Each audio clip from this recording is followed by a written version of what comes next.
Okay, what is going on, peoples? What's up? What's up? To another episode, Falcon and the Winter Soldier, episode 5, spoiler talk. Let's do a quick roll call in the digital building. Let's start with Shamu.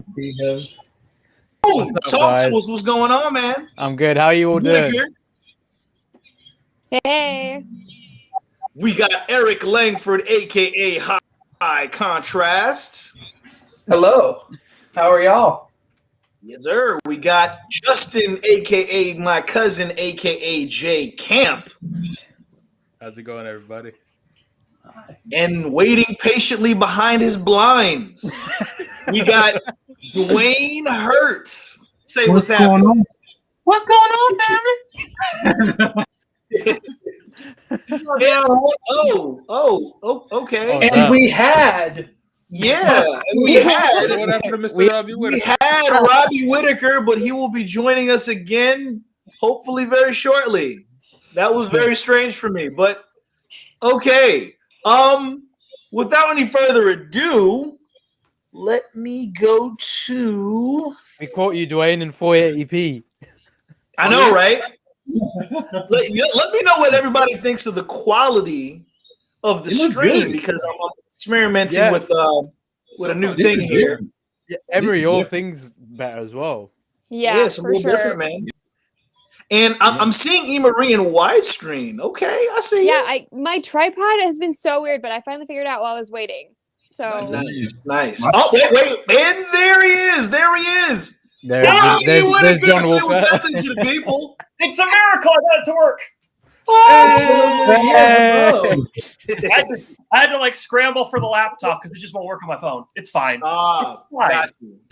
All right, not a problem. And then, of course, ADHD will be joining us shortly. He's running a little late. He better have watched all the episodes by now. He's better not be like, I forgot the watch episode. Just watching it again. He made sure he told me that he caught up on everything, so he doesn't talk about old episodes. Good. Curtis, Let's Talk Anime on Rizzle. He's finishing the show right now, and then he's going to come sit here. Okay, cool. Okay, so without any further ado, it's hard to do spoiler talks when you don't know the.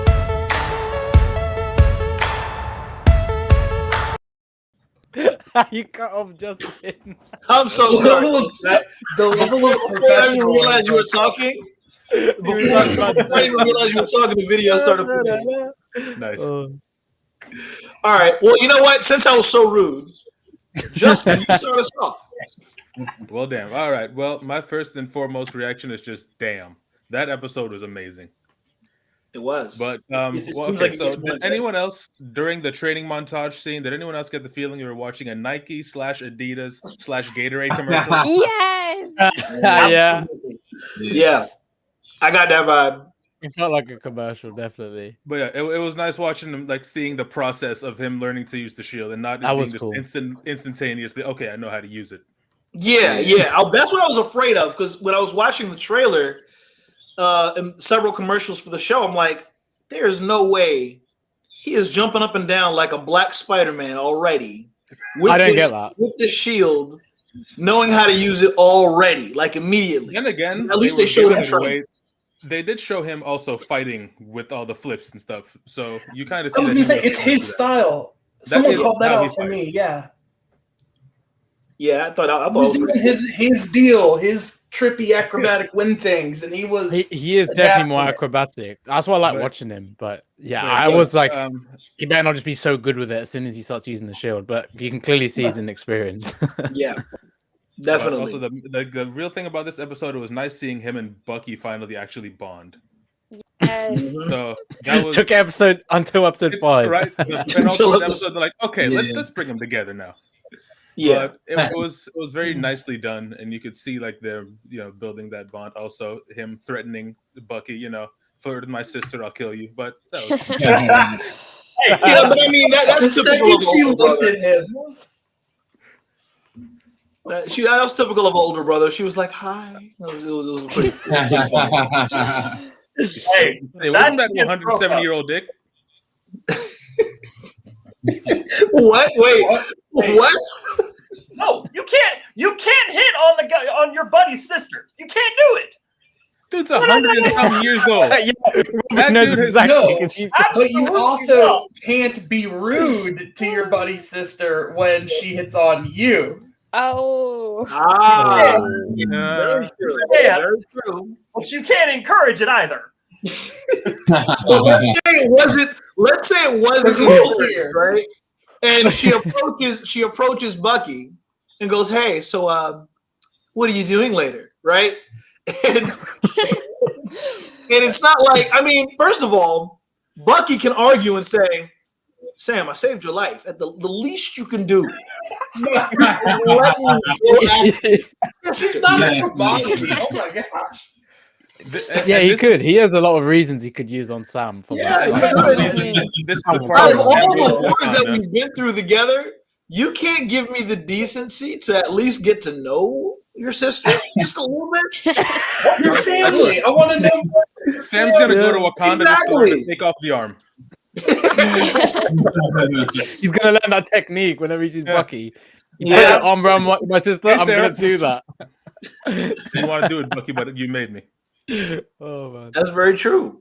All right, let's go to Sir Hurt. Mr. Hurt. Well, Talk to us about this episode. I actually have a couple issues with this now. With Sam using the shield, see, I'm gonna tell you my opinion about it in a minute. I just got something I got to throw out here because I just watched about 2 hours ago, right? So, okay, here we go. I got a question. How this brother was just throwing it around? Remember the scene with him and Bucky? Him and Bucky was just out there in the woods, just tossing the shield back and forth, right? He just catching it like this. He out there catching that son of a bitch real good. Then they go to that montage scene where the brother couldn't even catch it. That's a good point. No, but they kind of show the difference. That's a good point. Why didn't they show the montage first? Like that would have made a lot more sense. Yeah. When they were playing, when they were doing that back and forth thing, it was kind of like they were playing catch. When Sam started actually training, he was throwing it a hell of a lot harder. That's true. That's true. And it's Sam still shouldn't be. He'll come back hard. It still shouldn't be easy for Sam to catch it. He probably has caught the shield once or twice before in like previous movies, but that's it. Like he's not supposed to be good with the shield. Like they jumped right into it though. He was out there catching that stuff. They talking that conversation. Yeah, man, get the beer. Boom. I was like, man, you good with it, man. But my opinion is, I like the episode. It gave a lot of exposition on. Damn, I see a deer out this motherfucker. Okay,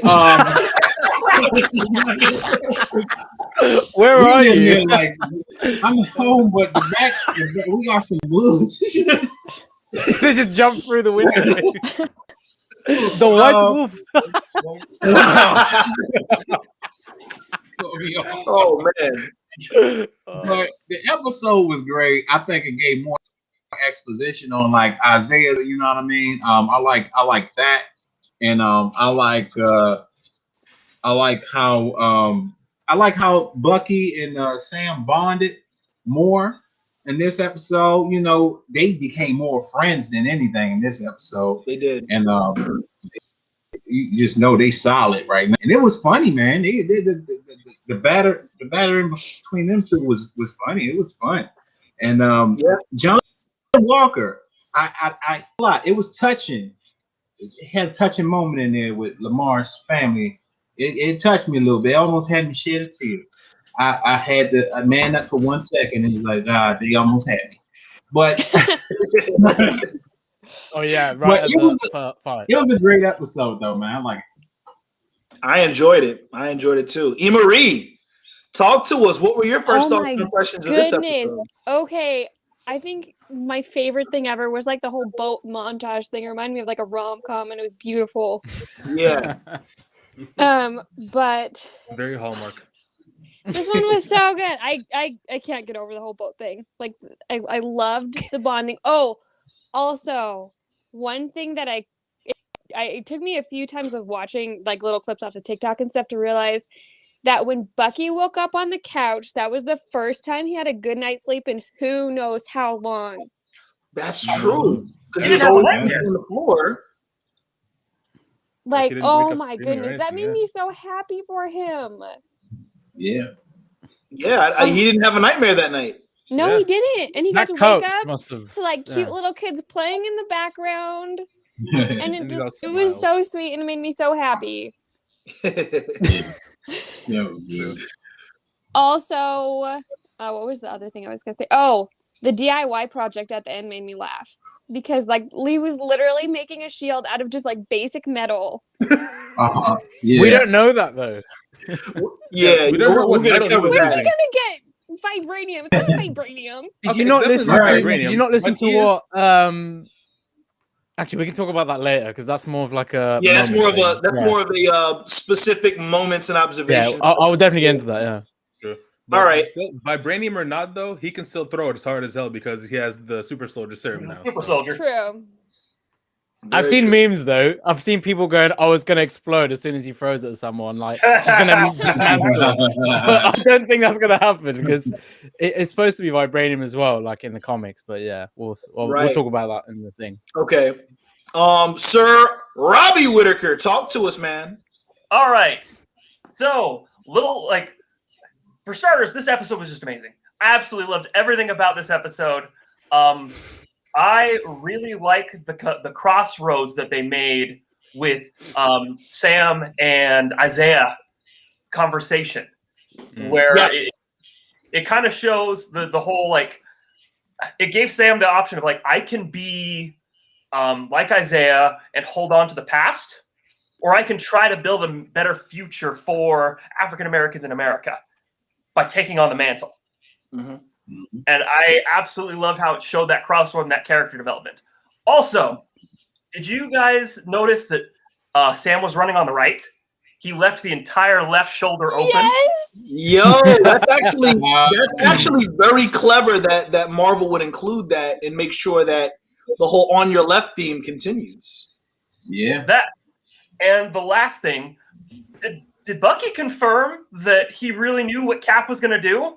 Because that's always been kind of. Yes, Yeah. But did he confirm that? he did. He Yeah. absolutely Yeah. did. Yeah, he said like he Knew he was gonna before do giving what? the shield, like they didn't know like what it was gonna be like for a black man to have the shield. So it's almost Yeah. like they just went, yeah, we got to give Sam the shield. They must have had some sort of conversation before that thing in Endgame, like 100%. It must have been a moment. Absolutely, yeah. Yeah. Well, in my mind, that also kind of shows the innocence of Captain America. Like, he saw him as a person. Right. Like, not colorblind, that's a terrible phrase to use, but he just saw Sam as Sam, the good-hearted human being that should be the next Captain America. Right. So when are we understanding this decision was made? Somewhere between Endgame, the I battle guess. with Thanos and Iron Man's funeral. It can't be. Yeah, He was dead the yeah. whole time. Was that? Say it again. When Bucky was dusted, so between the No, battle Oh, so with after- Thanos Go and on, the end of Bill. that, he was But gone. before the funeral, yeah. So So after probably- that, before the funeral. Okay. Okay. No, there is kind of a scene that Bucky kind of I agree that there's kind of a vibe even in Endgame that he knows Right. that he's not coming back. But So they kind of all but said it. Like, I kind of assumed that, but I felt like there was never anything absolutely confirming it. and now you have confirmation. Yeah. Yeah, I feel like this confirms it. Definitely. I don't know. I think the scene was acted well enough that you didn't need the confirmation. Like the way that Bucky was talking to Steve before he went back in time in Endgame, you could already tell there was something going on that Bucky knew about. Yeah. So you didn't like that it was there? Oh, No, absolutely, I'm not. Well, I'm not saying that. I'm saying you didn't need the confirmation to make the jump. Okay. Okay. Like, the way Bucky and Steve said goodbye was just the exact same way, but they did in Captain America 1, but in reverse. So like, they understood that was it. Yeah. Right. Yeah, I would say so. And Bucky Um, clearly knew something as well, because when Steve came back, and then he's obviously an old man, he just says Sam straight away. And he says, like, go and see Steve. It's like, yeah, he'd known this. So that just kind of shows even there that they were, this was already a thing that they'd spoken about. True. Okay, so let's head over to Sir Eric Langford and then Shamoon, and then we'll move on to specific moments and observations. Sir Eric, talk to us. I'm gonna stir the pot. Okay. I'm gonna leave my thoughts on the table because some of them could be like wrong, like I skipped over some details or whatever. So I'm just gonna put them out. I'm gonna let Curtis put his details out, and then whatever happens, happens. Okay. Curtis. One, it still is striking to me how much I get the vibe of the character of Iron Man off of Falcon when he's training and when he's doing what he's doing. That still surprises me, particularly during his training montage and preparing, and the way that vibe feels. Like, even the way they frame some of the things with, like, the final shot of him after he's sweating, standing with the shield, as, like, a shot where you would see the final suit prep in Iron Man 1 when he gets, into his suit. But anyways, everything I like this whole episode. The first half of this episode, I don't like that I like it. And the second half of this episode, I just genuinely like it. The first half, here's the thing. This was directed by a white Canadian woman and written by a white man. Every word Isaiah Bradley said is a white guy's words. So I have very, very mixed emotions when I hear little things that feel like they could be attempting to target an audience, like erase history and like the kind of things where it's like, if you're going to speak truthfully from a certain point, you should have it come from the actor ad-libbing, or you should have it come from that voice. And I'm not sure that we're not just getting a manufactured voice that feels right. Right. But then the actor knocked it so far out of the park that in order to be sure about my opinion, I had to watch the scene muted and not look at the screen. Because even the pauses that he puts, the effort that he puts into that was incredible. He killed that. But, like, the idea of a white person writing, they'll never let a black person be Captain America, man. Like, pledge allegiance to that. I'm like... When he said pledge allegiance to that, I was like, I agree with that a bit. Yeah. So there's little things like that. This should have been episode 2. Yes. Yeah. That's what I don't like that I like it, because this should have been the structure of the show should have been you introduce like all of episode 1 can be all of episode 1, and then you build on that with this growing threat, and you have John Walker's doing his thing, so he's at home with his family and they're doing this, and he has to decide whether or not to pick up and do this, and like I feel like you could have like all the good things about what's been happening the last couple of episodes with John Walker's impatience and all that, you can have it. Like that, the moment where John Walker talks to the family is great, except we know the guy he killed is not the guy who killed Battlestar. Right. Yeah. So Yeah. there's He a lied his ass disingenuous spike in the emotions in there. And so Do you think it's possible that, because I definitely understand what you're saying about the words being written by a white guy, right? But do you think it could have been possible that maybe if he indeed wrote it, that he had to run it past some black people first before it hit the and the actor's not just an empty vessel. right. So that's the thing. Like, ultimately, I do like it. It's just a weird. I don't know if it's the discomfort of when you hear something you like, you hear someone confirm something, you get nervous because you're like, we're gonna fight this after 2020 and whatnot. In this world, that's the way we kind of react. Is like, who disagrees? But the way that I understand how writing works in Hollywood, and I would assume this would fall Disney, they're kind of free. They're Well, there's still like a writer's guild, and the way that I understand the writer's guild work is you have a writer that gets top billing, but there's a room full of writers. It's not just the one guy writing it. This guy only has 2 credits to his name. One of them's an actor. One of them is Iron Sky. I don't even know if he's part of the Writers Guild. He doesn't even have a biography. He doesn't even have a Wikipedia page. I'm just saying, like, that's how I understand it goes. I was like, maybe this guy's been in the military, and so he wanted to speak to this sort of frustrating cog in the machine dynamics that you hear from people, and that was it. No evidence. I had no idea. Yeah, but You know, it's this episode is called Truth, right? Right. Yeah. Mhm. It's so. It might just be my paranoia to have something be like, "This is truth." Like, I don't immediately trust that, and like, I don't know, that's a Right. thing. Okay. But yeah, I just think this show structurally would be like if you took Captain America: Winter Soldier and had that plot go, well, he meets Black Widow on a ship, and then immediately before Steve can interact with Nick Fury dies. Then Arnim Zola tries to blow him up. Then Nick Fury's alive. Then he meets Robert Redford, and then he hangs out with Sam for a little while, and then it's like rearranging everything. Like I would really, in retrospect, I feel like I'm going to be able to feel all the feelings together, but not in the order the show is giving them to me. I hear you. I feel like, and I kind of agree when you were saying that the whole dialogue that he had with Isaiah Bradley in this episode should have been like an extension of when he first met him in the second episode. I think that maybe beginning of that episode, let him get kicked out. End of that episode, have it be that scene. Yeah, definitely. All right, Shamoon, talk to us, man. Well, I was really thinking about what you guys are saying was interesting. I mean, so going into this episode again, I love the way they start this episode. You know, straight after what Walker did, that fight is very tense. Like, I mean, that was brutal when Sam is trying to pull the shield with his wingsuit, and then Bucky's holding Walker's arm down so they can take obviously the strap off. Because Walker's not letting go, and they break his arm in the process. I was like, that was kind of beautiful. Right before that, the WWE move. That was next level. And in comes Sam with the back. Yeah, that was amazing. I just feel like they put so many cuts in that though. I feel like they could have made that a bit longer, although it was still great.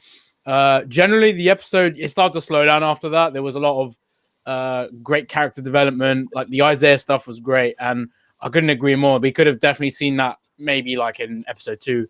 I feel like this episode generally felt like a second or third episode. Didn't really feel like the last episode going to the finale.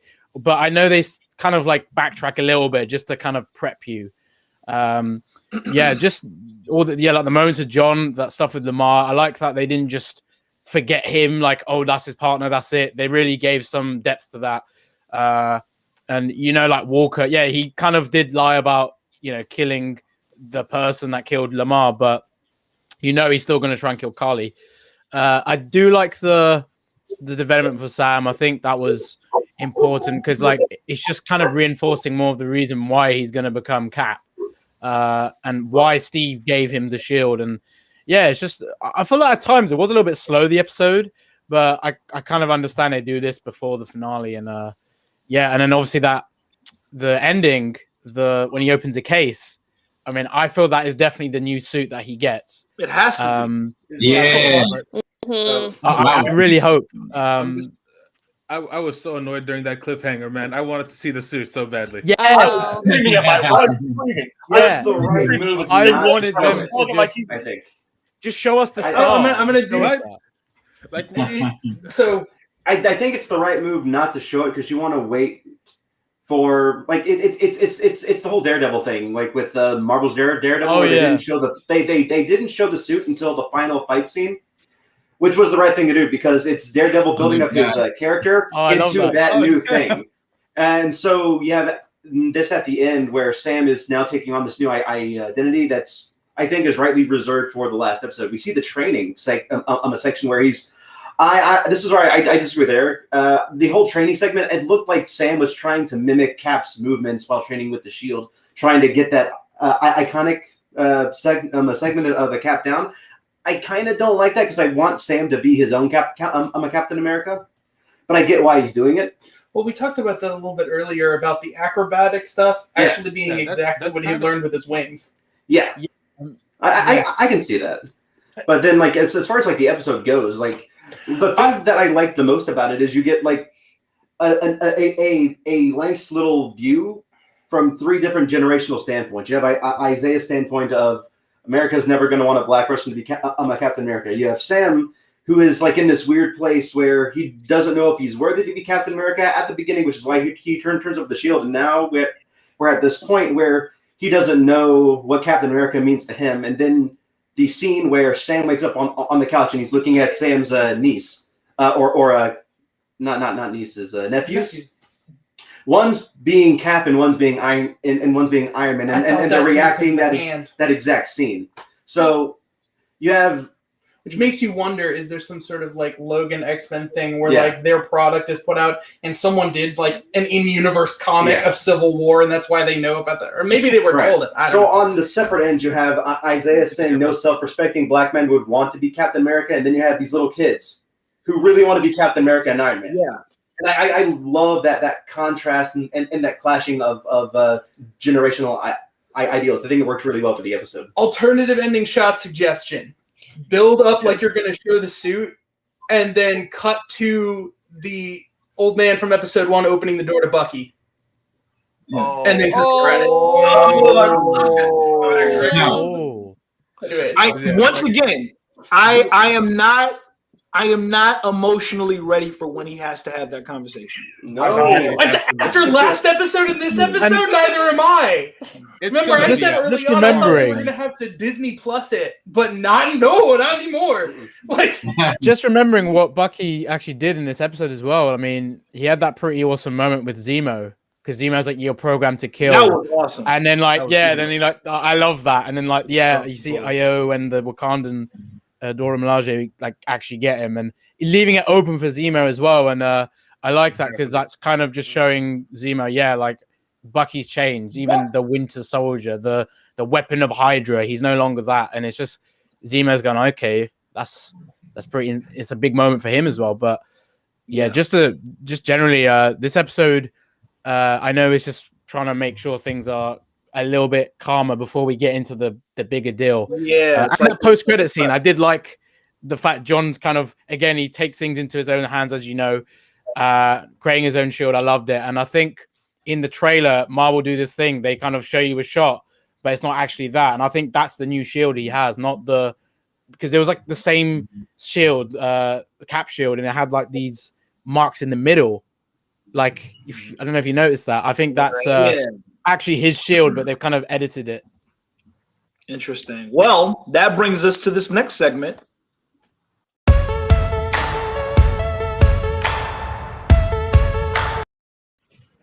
Specific moments and observations. Okay, so we talked about the opening fight already. I also thought it was interesting that that Falcon left Torres his wings, because in the comics, Torres is the next Falcon. So I thought that was very interesting. I really like the acting in the opening sequence when Walker's like, you don't really want to do this. Bucky, with no hesitation, is like, yeah, we do. Yeah, we do. But then you look at Sam. You look at Sam. And He's shitting himself. Wait, we do? We do? So, but Sam was like, all right, I'm all right, brother. I'm gonna follow your lead, but keep in mind, out of the three of us, I am not a super soldier, so I'm a little concerned with the outcome of this fight. Yeah. But And I think that is important that he got a vibranium suit. Yeah, he does. But I mean, it's not really protecting a lot of his body. You know what I mean? It'll protect him more than that. Whatever that other suit was made of. Yeah. At least it's bulletproof. Yeah. What were you gonna say, Eric? That moment makes me want a whole second season of the show.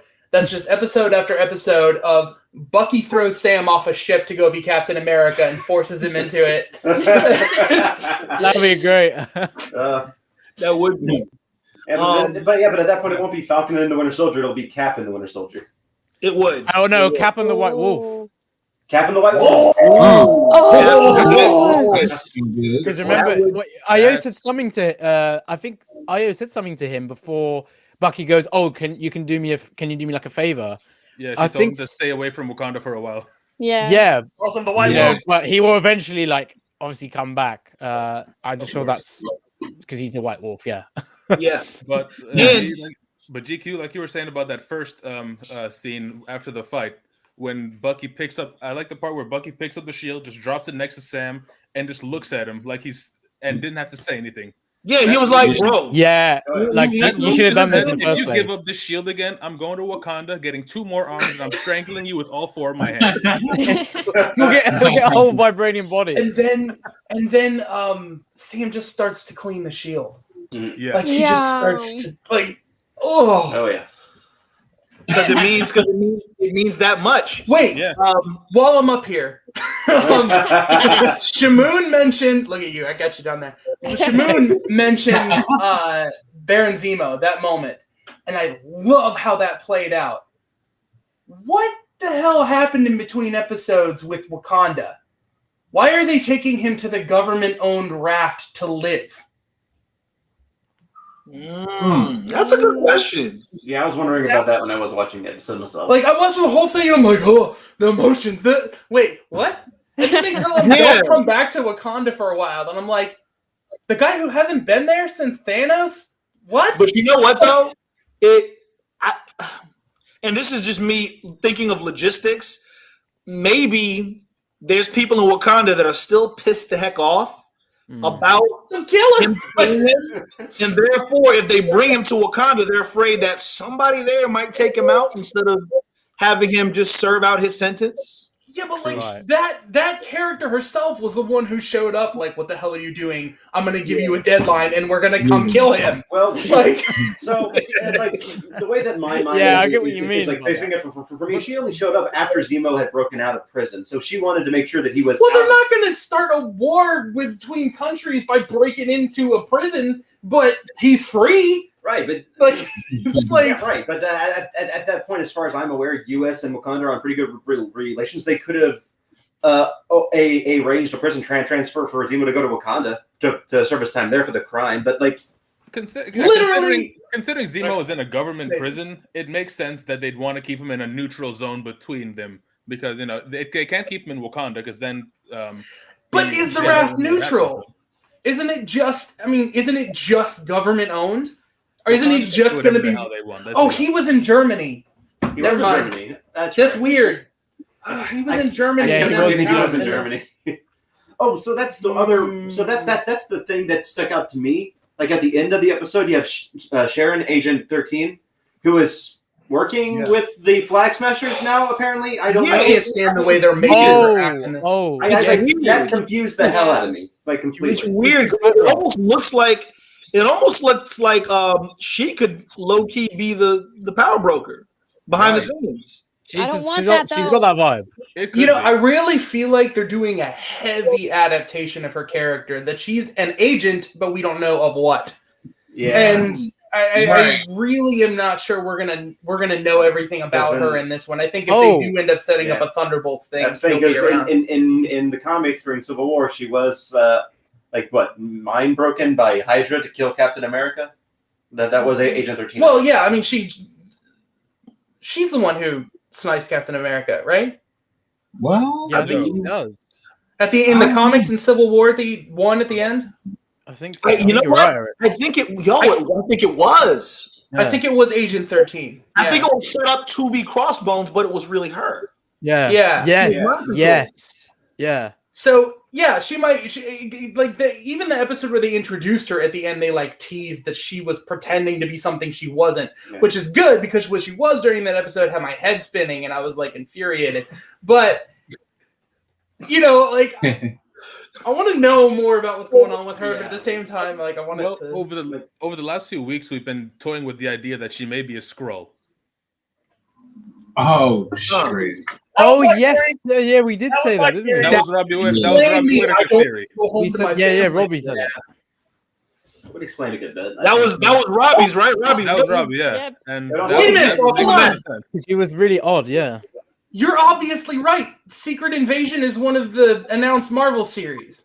Mm-hmm. Yeah. Mm-hmm. A drastic. So everybody that they've revealed as a Skrull up to this point have had drastic personality changes. Like Nick Fury was a lot more trusting than Nick Fury really is. Yeah, I said this in Far From Home. Him and Mariah Hill were just there's something missing about them. Trusting. So it just adds to what Robbie's saying, them being scrolls. I believe it. I love the idea, by the way, real that that Fury guy would had never to have be trusted Nick Fury. Mysterio that easily. Say that again, Justin. I was saying the real Fury would never have trusted Mysterio that easily. No. No, we wouldn't. Mm-mm. Oh yeah. If he didn't trust Captain America, why would he trust Mysterio? Yeah, You know what I mean? So, This Exactly. weird. Oh, you came from another New guy dimension. shows up, that Sounds guy's good. Iron Man. yeah. No bidding process or anything like that. Now here's another thing that I want to know. Valentina Allegra. I was about to say. Yes. Oh, You know, right. She yeah. did not change her personality a bit. She just, Jerry, what are we gonna do about all this government Falcon business? Like, she's You're the same person. What's her name in Seinfeld? I've never Elaine. watched Seinfeld. so- Elaine, I think. Elaine. Julia Louis-Dreyfus is the actress's name. She's the same character and Like, everything. she She was was also in the John. new Adventures of Old Christine with Coulson. Yeah. Say it again. She was married to Coulson in that show, the New Adventures of Old Christine. Ah, yes, she was. John. She was. It was really good thing that you didn't have that shield, because technically they don't have any legal claim to it. She's not So, wrong. like, though. I'm The just shield like- is kind of a gift from Like Howard this Stark to government Cap. gray So area. it's not legally the government. Yeah, it's not like they binded it to the government. Like that's Yeah. that was Yeah, just nothing- bullshit. Nothing that the Starks owned technically belonged to the government at all. I think Stark was making it a point to keep all that stuff away from the government. Yeah, they made that clear in Avengers 1. Fun fact, though, her character is an old flame of Nick Fury's in the comics. And Yes. I want that television show more than any other television show I wanted out of this so far. Oh yeah. I Just And- flashback, do whatever, and go on a date. That's And isn't amazing. her character? She's Madam Hydra We in the have the comic. aging technology now, so She's What? Madam Hydra, right? I actually think her name is just her name. I don't know. No, if because she's in the actually- comics, apparently she is Madam Hydra. I think it's like another version of Madam Hydra, but because she was supposed to debut in Black Widow, but obviously things got kind of changed up Yeah. again. okay. And then this was the Apparently link she's with gonna be in Black. it. She was the link Oh, with Black right. Widow, and I think she's also the link with Thunderbolts because there's a theory that she might be involved with the whole Taskmaster stuff. Yeah. And if she is, I thought we she's were gonna gone to see Ross John. in this She's gone to episode, John believe it. Walker. Again, he's in Thunderbolts. You know, Batroc the Leaper's in Falcon Winter Soldier. Again, Thunderbolts. Flag Smasher stuff. Basically, yeah, she plays a big role in that, and she was part of Hydra and she's part of Shield, but she was kind of and also Leviathan as well. Which again, that's in Black Widow, that group. So yeah, I'm curious what her role is going to be in like the next episode, and just going forward, there's clearly setting up something. So I didn't really realize who she was at first because I think there's another Madam Hydra, but this is another depiction. I think they're going off. That's why I was like, okay, who is Valentina Allegra de Fontaine? I literally had no clue at first, but this was a big cameo. You know that anytime a new character debuts in any type of Marvel property, that name spikes in all Google searches. Google at that searches. point. Of course it does, because people can't Yeah. wait to know what's going on. Yeah, Yeah, exactly. The name clarify Val. as well. But that's the thing. They kind of rely on that at this point. They build their shows and things off of the idea that people are going to get invested and look things up. Yeah. Right. Clever way to go about That's it. just though. being That smart way- about it as that way well. You get people to look up the stuff before it happens, like with Agatha Harkness in WandaVision, for example. Yeah, Right, Yeah, you announce her everyone- name, people look her up for a week, Mhm. then you And pay then her next off. week they just go nuts with it. And like you were saying Exactly, about yeah. the suit, it makes sense to unleash it in the last episode, like in WandaVision also. So True. I wanted. They are going to do that. That's going to be Sorry. To be fair, they are. was cutting you I off. get that they're by the end. I mean, these series. No, we cut essentially- Robbie off. Wait, I was cutting Robbie off. Kind of, it's kind of in the flow of the episodes. Andy, I'm sorry. Hello, human. He's Sorry. been cut off now.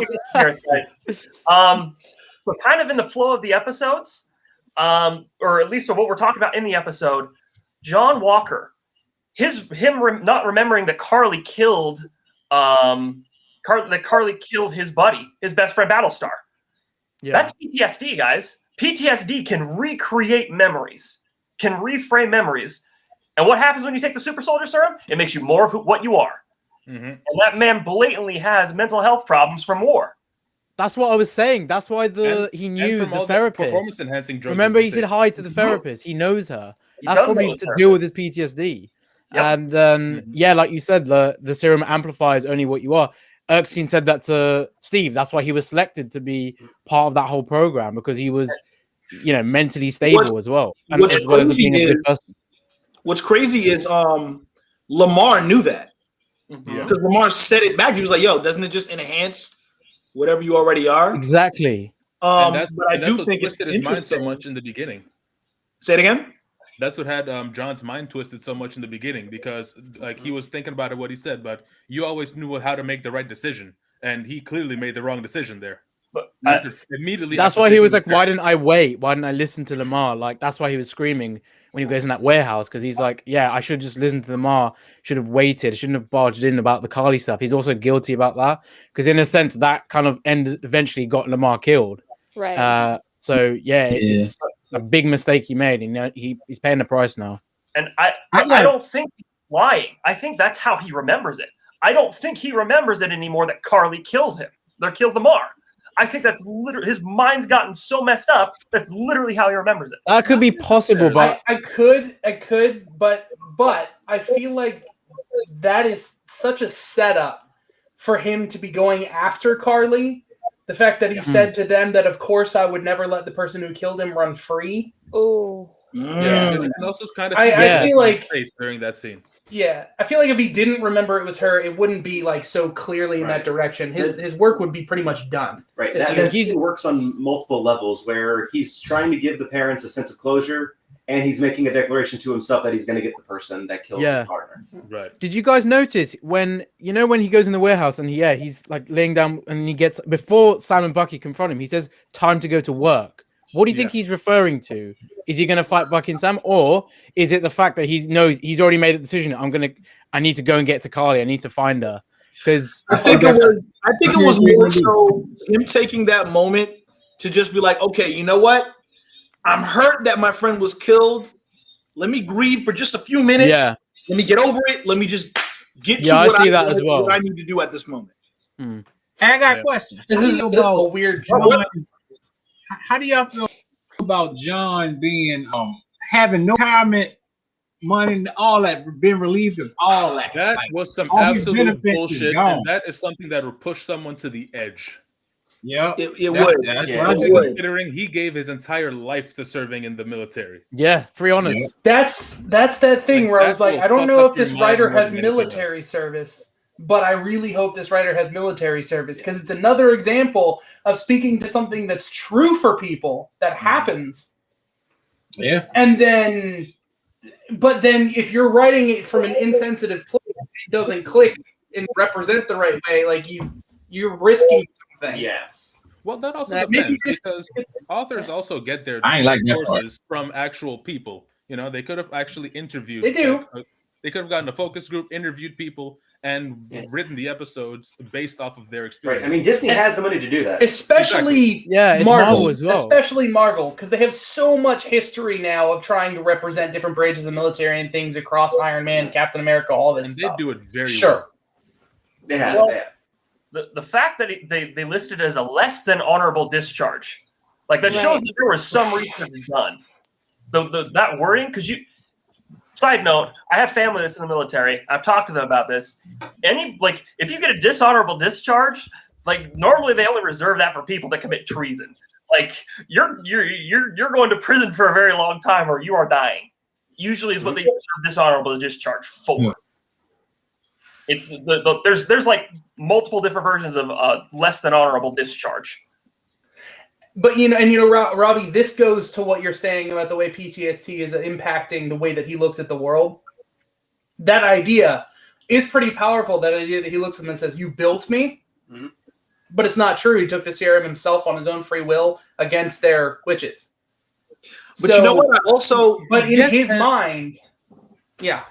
No, I also think it's very interesting that he's allowing the idea of him being Captain America to consume him, because I saw a whole bunch of memes where with Steve, he was always I am Steve or I'm just Steve Rogers or I'm just a kid from I am Groot. That's Steve Rogers. Whereas he was always this guy here is like I am Captain America specifically. So many times. The best thing I saw about that one was the Game of Thrones one, where he was like, "If you have to say that you're Captain America, you're not really Captain America." All right. Go back to the first movie, Captain America: The First Avenger, where Red Skull gives his big speech saying, "I'm this, I'm this." I'm just a kid from Brooklyn. I'm just a kid from Brooklyn. I'm nobody. I'm just a kid from Brooklyn. Then you contrast with what John makes Walker. you so special? I am Not a damn thing. And that's the thing. Whereas on the flip side, Walker is like, well, the reason why I am special, he's like the morally opposite of what Steve was. Yep. He's taking pride in I'm Captain America. Hey, do you know who I am? This, that, and the other, where Steve never had to do that because his actions showed who he was and people respected that off rip. Whereas Walker had to basically remind people verbally, hey, I'm this, so that's why you need to respect me. And I'm Captain America. Don't you get it? Do you know who I am? He's a lot of people do the same He's thing. basically Captain Karen. Do you know who I am? Captain Karen. So here's the strange thing: is you have this weird parallel now because at the start of the show, Falcon was doing Sam was doing a lot of the same stuff that John Walker was doing. He went to the bank trying to get a loan. Do you know who I am? That line was almost verbatim said. Sam's been growing as a character to fit more of that good man Steve aspect of Captain America, and so we're getting to that point now. So you have two different characters that have like a very similar mindset, but are going through down two different paths, and the show is going out of its way to show that growth of both characters. Do you guys think the end credits scene of Falcon and Winter Soldier is going to be a series long every instance of Anthony Mackie yelling "cut the check"? Cut the check. I love that. What I did find interesting, and this was based off of some artwork and memes that people have posted. People posted, maybe you've seen it, maybe you haven't. On Instagram, there was this picture diagram where they had a picture of Steve Rogers, of John Walker, and of Sam Wilson. And then next to Captain America, it said, "This is what America thinks it looks like." and then it went to John Walker and it said, "This is what America really is." And then it went to Sam Wilson and it said, "This is what America should be." And I thought that was very, very interesting. Yeah. I thought you were Yeah. It could, but it also should. It works. It works both ways. So yeah. Hey, so I need to say this. I feel like any outlet that I have, I want to make sure that we point out. Wyatt Russell is fantastic. Oh yes. yes. He's like every last person who so sent much him about death John threats. Walker. Right. Yeah. Yeah. And so I feel kind of like the point to point out how many levels into this character he's playing. Like a good guy who became a bad guy who believes in his own thing, and then the whole world out there is reacting negatively to him. I know he filmed all this before people could start reacting to him, so it's not directly impacting him, but damn, I'm so as far as someone who's like, oh, okay, well, your dad's Kurt Russell and your mom's it's fine. You don't necessarily need to have anything. Still, he's doing a fantastic job. Wait, he's Kurt Russell's son? Overlord. Yeah. Yeah. Look them side by side, dude. It's uncanny. He's Santa Claus Jr.? Nigga. You go back and watch Overlord. He has a very similar acting style to Kurt Russell, where he plays Kurt Russell in Overlord. He plays Kurt Russell in Overlord. Like that's like if Kurt Russell was just still young enough to play Overlord, how that would Wyatt be Kurt Russell's Russell in acting in Overlord. this show. His acting has come so far from the days of like 22 Jump Street. So like he's gotten hella good. And the fact that he's getting death threats, it's just ridiculous. And honestly, Stan Lee would be disappointed in every last person who did that shit. Yeah, it's just so dumb. But you know what? That's a testament to how amazingly convincing he is. Exactly. As this character. Like that's the kind of thing you only get with certain characters, like Joffrey from Game of Yes, Thrones, I was Dolores thinking Umbridge from Stranger. Harry Potter. Like people who bring out the absolute biggest, like they portray their character so perfectly that you hate the actor. Yeah. Now, I mean, not that it's justified, Oh, it is. Right, but yeah. but But props to him for actually being that good. yeah, definitely. And then Honestly, I feel like White Russell could hold up his own series with John Walker because that's how He strong he is absolutely. as a character. He Like so absolutely could. easily, and he's got a lot of stories you could go into. But like, I would love to see a whole series on U.S. Agent because he's clearly becoming that character now. yeah, And this actually might be a lead up into a U.S. Agent series. Yeah, I think that's That was the thing. Or a that's standalone he is movie. he's becoming U.S. Agent. So like whether it goes into Thunderbolts or his own series, there's definitely progression with it. I mean, he's been credited as U.S. agent throughout the entire show. He's never once. No, been credited. that's gone. Yeah. I was gonna say after episode 2, I was really confused about the way people were doing this because if you don't even look up his name, if you look up Falcon Winter Soldier cast, the first credit is Wyatt Russell, U.S. Agent. His initial casting announcement was for the character U.S. Agent. I was actually really disappointed in the public at large for being able to just like not understand that he's never been or intended to have been Captain America, even if it was justified to get angry about something like that. It just goes to show they didn't really understand too much. It doesn't say who he is under his name anymore when you Google that cast list. Huh. So, I guys, mean, before this show, I didn't even know much about his character to begin with. I'll be honest, so I can understand that. Okay. Yeah, because not a lot of people that watch the MCU, it's quite crazy, but so a lot of people don't actually read the comics. You can be a massive fan of the MCU, but you don't know shit about the comics. So people don't really even know about him becoming US agent. They just think, who's this Captain America ripoff? Who's Walmart Cap? And they don't know John Walker, the name, unless you're obviously a But, big like, fan or you read the comics. I'm not reading comics. I'm not currently reading comics. I haven't read those comics. I didn't know who US Agent was when the announcement came out. But anything Marvel, that information was floated by first. When you go on to look up who is this guy who claims to be Captain America, you basically had a billboard in your face saying it's not. Just watch the show. Like True. it's bizarre to me. It takes a certain level of deliberate, not looking at anything, just wanting your voice to be heard when you have a visceral emotional reaction to something. It takes a very narrow scope to get that far. Yeah. So yeah. Yeah. I thought it was also very interesting that, well, first of all, the Flag Smashers, Carly is rolling deep. Yeah. Carly has such a huge crew. Like when I saw that part where like you see everybody that she was in touch with, like I was like, yo, how many people is part of this Flag Smasher network? It was like the end of John Wick 2. Yeah. Oh my god, yes. It reminded me of the end of John Wick when everybody's phone started going off saying, hey, and they all stop and look. It's so good.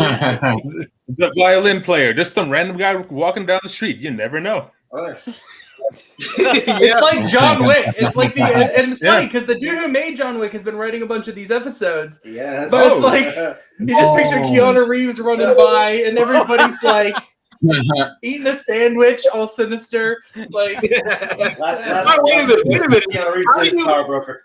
How do you eat a sandwich looking sinister? I was about to ask that question.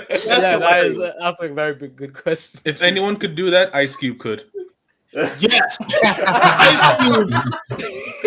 Yo, Ice Cube can make anything look angry. Yeah. I don't think Ice Cube has ever lost a staring contest where you can't laugh. Wait, did you guys see it? I think it was on Jimmy Kimmel. He did like I think Jimmy Kimmel said, could you like say nice things but in like an angry typical like way? And like I love I could, every time I see that I crack up. It's brilliant. This man made the word butterfly sound angry. So I don't know what video I saw, but it was like they were saying it's very impossible to say the word bubbles with an angry face. Bubbles. He's like, wait, do it again, Shamoon. I can't. I started laughing. I actually tried, and then as soon as I said it, I just started Yeah, it's smiling. like, say, hold on, wait. Do you know who the Powerpuff Girls are? So that's just Blossom, Bubbles, and Buttercup. Oh man, Try you know saying what? That's a whole nother discussion I want to have at another time. The live action Powerpuff Girls Yes. reiteration, because I'm really curious as to how they're going to pull it off. Oh, I saw that. I would hate it. I hate But that they have don't Quake want to pass in judgment there. if I see an actual episode, but we'll get into that some other time. I still can't Yes, believe they got please. Quake as freaking Blossom, and they cast a Black Buttercup. They casted a black Buttercup. They did. Oh yeah. They gonna be having sex in that show. And the professor who created them.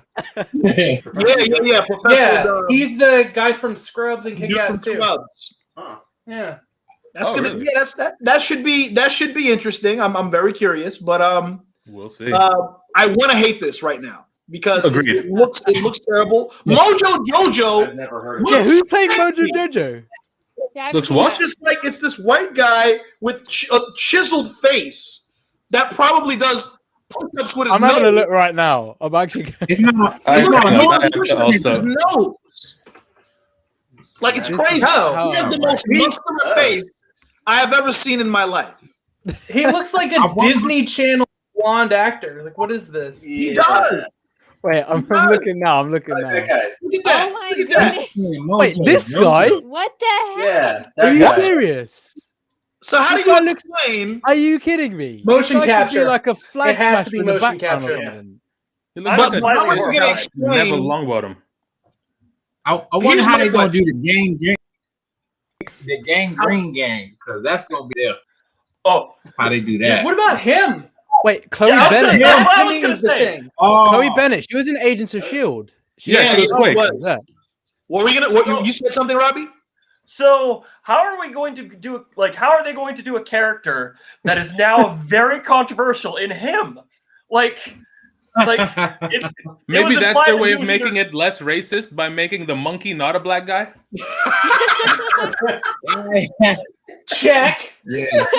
Because you know I that they think made that's that what- whole that's meme what they about were they want worried to make about. Michael B. Jordan into Vegeta in a live action, and then some dude was like, "Nah," because when Frieza calls him a monkey, I'm gonna feel some type of way. So they're like, you know what? All right, let's go the other way with this. Let's be real. He already played Vegeta. Yeah, Have you guys did, seen because he was that wearing the breakdown same of his vest. costume? his costume The- is the same vest that Vegeta wore in Yep, it's the same. outfit. Admittedly, by Ryan Coogler. Admittedly. Oh, so Nice. Ryan Coogler said that he was inspired by the Vegeta outfit Yeah. because it did look like it. It looked That's exactly 'cause like it. Vegeta's a badass. There it is. Oh, Yes. Oh, yeah. shit. Dang. Oh, because Yeah. of the Killmonger look. Holy crap! I did Wow. not see that. Wow, that is All the way actually down weird. to these little things. Even the are for freaking the hair. wings that aren't there. Wow, that is Yeah. that is actually like that's got to be an inspiration for the character. And as far as being a Oh. character who is a prince trying to claim a title from a Oh, good wow. character, That makes he sense. 100% was Vegeta. He was. He definitely was. Which Maybe makes me trying to model the wonder hair after because Vegeta Killmonger. they're exploring the possibility of bringing him back for Black Oh, he Panther. died. Yeah, he died. So Dude, the only way I okay. can see that happening is through flashbacks. The next person who talks about a Marvel show and goes, "How can they come back? They're dead." I'm gonna throw a pie at because this Oh, is did you guys ridiculous. hear about You know, that's um, fair. Alfred They brought Molina? Coulson back from the dead, so they can do whatever the hell they want at this point. Yeah, you're Well, right. Doc Ock, he's back. Like, did you guys not hear? Who? Doc Yeah. Ock He's officially back. Like he's and Really? Willem Dafoe is Green Goblin. Alfred Molina. Oh, yeah, has said Alfred he's Molina, coming yo. back in the film. He's confirmed. You can it. never go wrong with Alfred No, Molina. And Willem Dafoe is Green Goblin. Yeah, I hope that's confirmed as well. But Alfred Molina literally said this in an interview, like just straight up, like, "Yeah, I'm back." Yeah. So and it's taking place right after that scene in Spider-Man 2. So The look I'm of just shock on Emery's Well- face. Oh, so he's gonna be like floating in the water and then orb. He's gonna like disappear. however they do it, it's just gonna look freaking cool to see him. And they have to. He was saying because obviously 17 years ago, they're gonna have to like de-age him in like a way they did with Fury and Captain Marvel. So it's gonna They're be getting good at that. interesting to see that. This should be interesting because you also got to think about how Marvel expects all their actors to be jacked as hell. So I see Alfred Molina and Willem Dafoe, their old age, going through some sort of workout routine. Yeah. Just show up jacked as fuck. Doc The thing is with Alfred Molina, comes from his mechanical arms.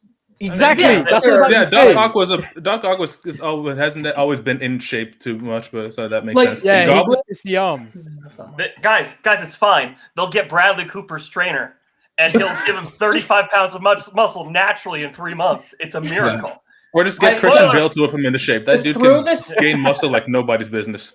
To throw this out there, though, there is a movement going around based on, it's not like coordinated things, but, there was a situation with Robert Pattinson after all of the, like, body issues he had after Twilight, kind of refusing to do the whole dehydration thing for Batman. And then with Dwayne Johnson, one of the supplements that he uses to maintain his size, Hollywood has outlawed. And so there's sort of a slowly moving push for actors to not be able to do that kind of dehydration, cut, build kind of stuff as much anymore. So you might see icons shifting back in a less that way direction. So That sucks. Yeah, that does. Someone who is an avid gym rat, I actually think that's a bad thing because there are other dehydrating and cutting agents that are much more dangerous that they haven't banned yet. And so I think they're just going to go to that. You outlaw the good ones. They're just going to use whatever the hell they can get their hands on. They're going to use a lot more dangerous stuff. Especially a dude built like The Rock. You really think he's going to just be like, okay, fine, I'll get smaller? Fuck no. No, he's not. Based on that. Hell no, he's just now doing Black Adam. Hell no. Right. It's not proven. For a character like Black Adam, you need to be like huge. So yeah. It's what Zachary Levi. You need to look like Shazam looked, but without the padding.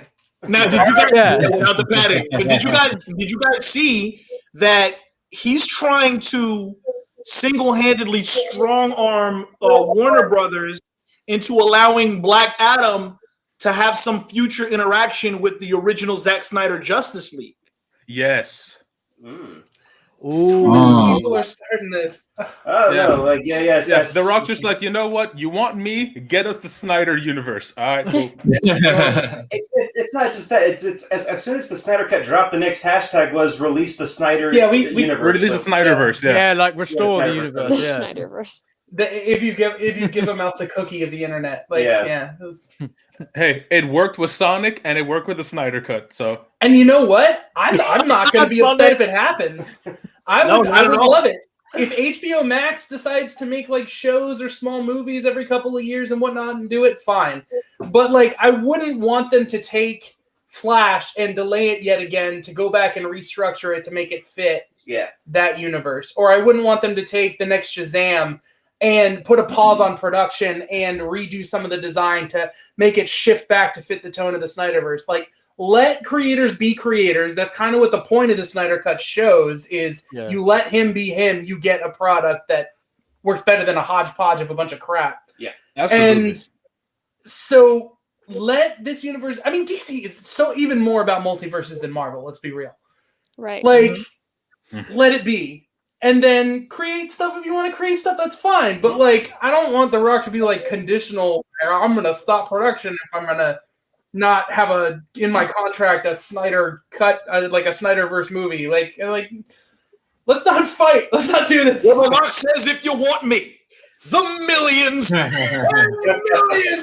The Rock's fans needs you to respond to my requests. That'd be brilliant. I don't know how you did it, but you shifted from The Rock into James T. Kirk there. Oh, I did. You went Shatner. I did. Yo, why is Dwayne behind his blinds again?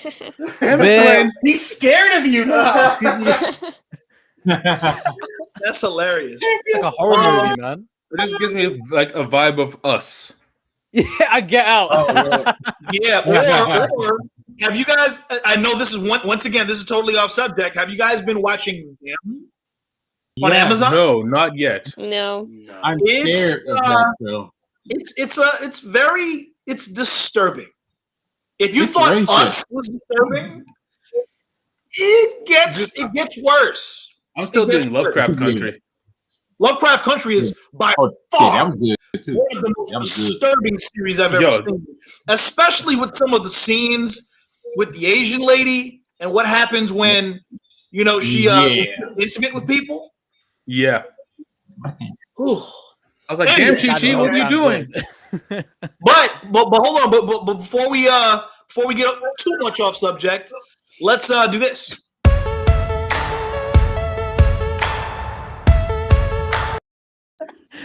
Questions, predictions, and theories. Who wants to start it off? I got something. Boom. So I want to point out, we talked about before the conversation with Isaiah Bradley, and we talked about the conversation with Isaiah Bradley, but there was a 4-second scene that yes, we finally saw the face of the Patriot. We finally saw him. Yep. And I think they intentionally made it just like this. They just made it like that little 4 seconds. I think there's going to be more to that. I also think they've now introduced a very interesting relationship between the Patriot and his grandfather, because he's going to be going basically against his grandfather's wishes. Because he said no respecting black man would ever take up the mantle of Captain America. Which technically he wouldn't be, because he'd be Patriot. Right. Right. But do you really think his grandfather would see that as anything different? No. No, I don't. But I love that seed. I love that kind of arc, though. The idea that you set up that thread for that character to grow, like for a kid to be like, yes, I have to respect my grandfather's legacy, and I have to understand the world as it stands now. I love that stuff. I think I may have missed this. It's just when they're getting ready to walk, when he's walking up, right, with the shield hitting him, like and right Eli's outside in the neighborhood. He's playing basketball. Yeah. It's just a kid. You remember there's the kids. I pointed this out in episode 2. I really, really like that scene where the kid's like, "Are you Black Falcon?" And he's like, Black Falcon. Just Falcon. I know the scene you're talking about. I didn't see anything, so that's just why. No, it's just that kid is technically Patriot in the comics, right? Okay. Yeah. Isaiah Bradley's grandson, which also interesting. Like we were talking about performance enhancers with the Rock. That's how the Patriot feigns his powers through performance enhancing drugs, nearly dies, and then he has to get a blood transfusion from his pissed off grandfather in order to actually get the powers. And actually gets performance enhancing attributes from his grandfather's blood. Right. No, yeah, that's the thing, though. That means his grandfather would have to give him permission, or you'd have the complicated situation of my grandfather passed away and his blood is available. Oh, I want to watch this so much. Technically, Yeah, Not like you said, if necessarily. he's Not revealed to the necessarily, though. public, He might he'll be still give dead. him the blood transfusion just Yeah, under actually, extreme yeah. protest. Sorry, if he's dead, I'm sorry, my brain just caught up. If he's dead, that's not possible. Never mind. I Dumb, but mean, that's okay. It's not like Agent Carter where they have like a vial of his blood or anything. Maybe they do. There we go. It's not like they couldn't put his blood in storage. Like they. Yeah. But, Who knows? Yeah. Well, you keep in mind they willingly did. giving his blood because of like what that would mean. It would mean like the grandfather and the son like. Oh, we don't know because it'd be way later when he's older and all that kind of stuff. That's true. I mean, I just like what that would mean if it did eventually happen. It'd be like them like accepting each other's different opinions, and it's like what you I'm okay as long as we get to see that actor do more. Well, Anything. Not even this show. Recast him as other characters. Have him be Professor X. Do you know what I found interesting is when Isaiah was explaining to Sam how him and a bunch of people were given different types of serum. Yes. Now, Oh, why I'm that's right. interested in that is because there's other serums out there, as they said, and one character in particular who kind of merges very well with Dark Avengers and all that kind of Thunderbolts thing is Sentry, and he gets a serum from a professor. So I don't know when he says about this thing, because it's based in the 50s as well. Wasn't Isaiah imprisoned around that sort of time? Where do they have samples of his blood still available anywhere? Because I'm wondering, they could probably use some of the old stored blood of some of the people that they experimented on. Right, and again, it could be that a character that we have not yet seen is going to be introduced with another version of the serum, because the character of the century gets a serum. So I don't know if that's just like a tease into. I other know serums being GQ's out there. waiting on Sentry. I know that would be one he'd be excited about. Oh yeah, Bringing him up in Honestly, verses. He brought him Maybe up that's like why they 8 introduced times. Val. No, Sentry is one of the most underrated, slept-on characters of Marvel that can, in my opinion, go toe-to-toe with Superman. He has a serum that gives him the power of exploding suns, if I'm correct. Like, so I mean, he's What? freaking OP. It's insane. Yeah, It basically makes Superman. Oh, Marvel. Yeah. Put this liquid in you and you can suddenly blow up stars. But you know what cracks me up? Fine. And this goes against comic book logic, but it kills me that. Okay, well, before I get into that, the serum. Do they inject the serum into themselves, or do they drink it? Because if they drink it, then it's only a matter of time before they pee all that out. I think it's injected. I mean, I it mean, gets wasn't in there- your blood and you pee out the waste. Let's not be, You never know, because Medic. that's also I mean, they also brought in the I first mean, by Captain that America logic, movie. we can drink vaccines and it'll be fine. Yeah. They brought that We're idea talking in about part in 1 when universe. Bucky We're asked talking him if about, it was permanent, and Steve said, "So far, like we don't know." Yeah. Right. That's And true. Steve did age. Yeah, Steve eventually did age, and he became like frail, but he also noticed he did keep his height. So Where is he? He became. They keep saying he's frail. gone, but I gone don't is think he very became dead. a vague. frail old man. Say it again, Marie. I don't think he's dead. I don't think I don't Steve's either. dead. Steve, absolutely, he's not dead. No, I don't. They would think have shown Steve's funeral if he had one. Yeah. Yeah, 'cause a lot of people it's kind thought of that. explained away off screen, and it was supposed to be assumed or implied that he's dead, but I don't think Exactly. he's dead at all. So Theory. he's just hanging out. Theory. Peggy is still dead, so he's just still hanging around there. Right. Peggy is dead. Mhm. And he, would live longer, whatnot. Weirdly enough, like, by the way, correlated heavily that wife dies, men die quickly afterwards in a lot True. of cases. Sad thing. Happy thing. Still getting to live his peaceful life. I'm assuming at a certain point they had to give him a secret identity to allow him to live where he lived with Peggy.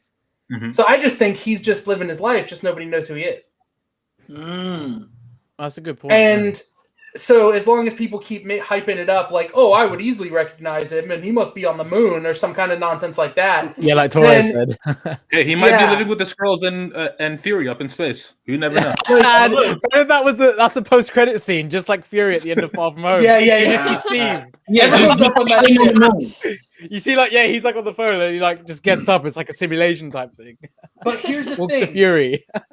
Bucky and Sam were the last people to see him. Yeah. They are both talking constantly about what they think his advice would be and not contacting him. Right. True. So he has to be inaccessible for some reason. But I Yeah, don't he's think off the grid. Yeah.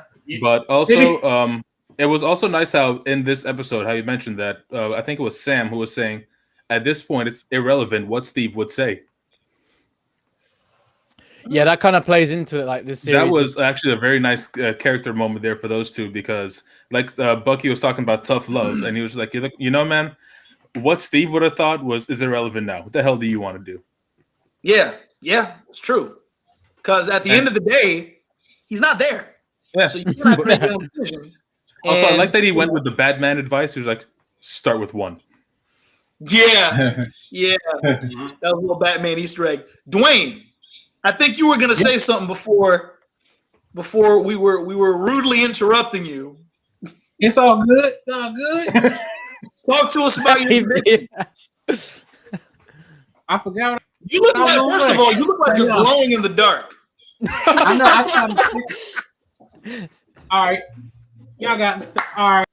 I had a prediction. This for next week. This for the last. Damn, I'm trying to get the light right up in here, man. This for next week episode.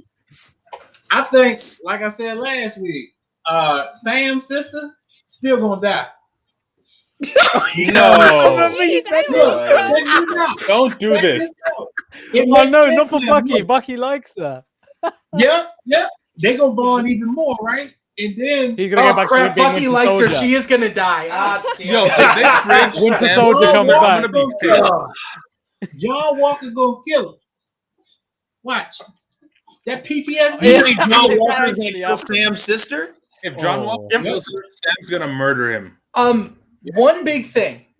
Do you guys remember the image that they teased to release Baron Zemo and what his look was gonna be? No, I don't. Please pull it up. I actually remember that.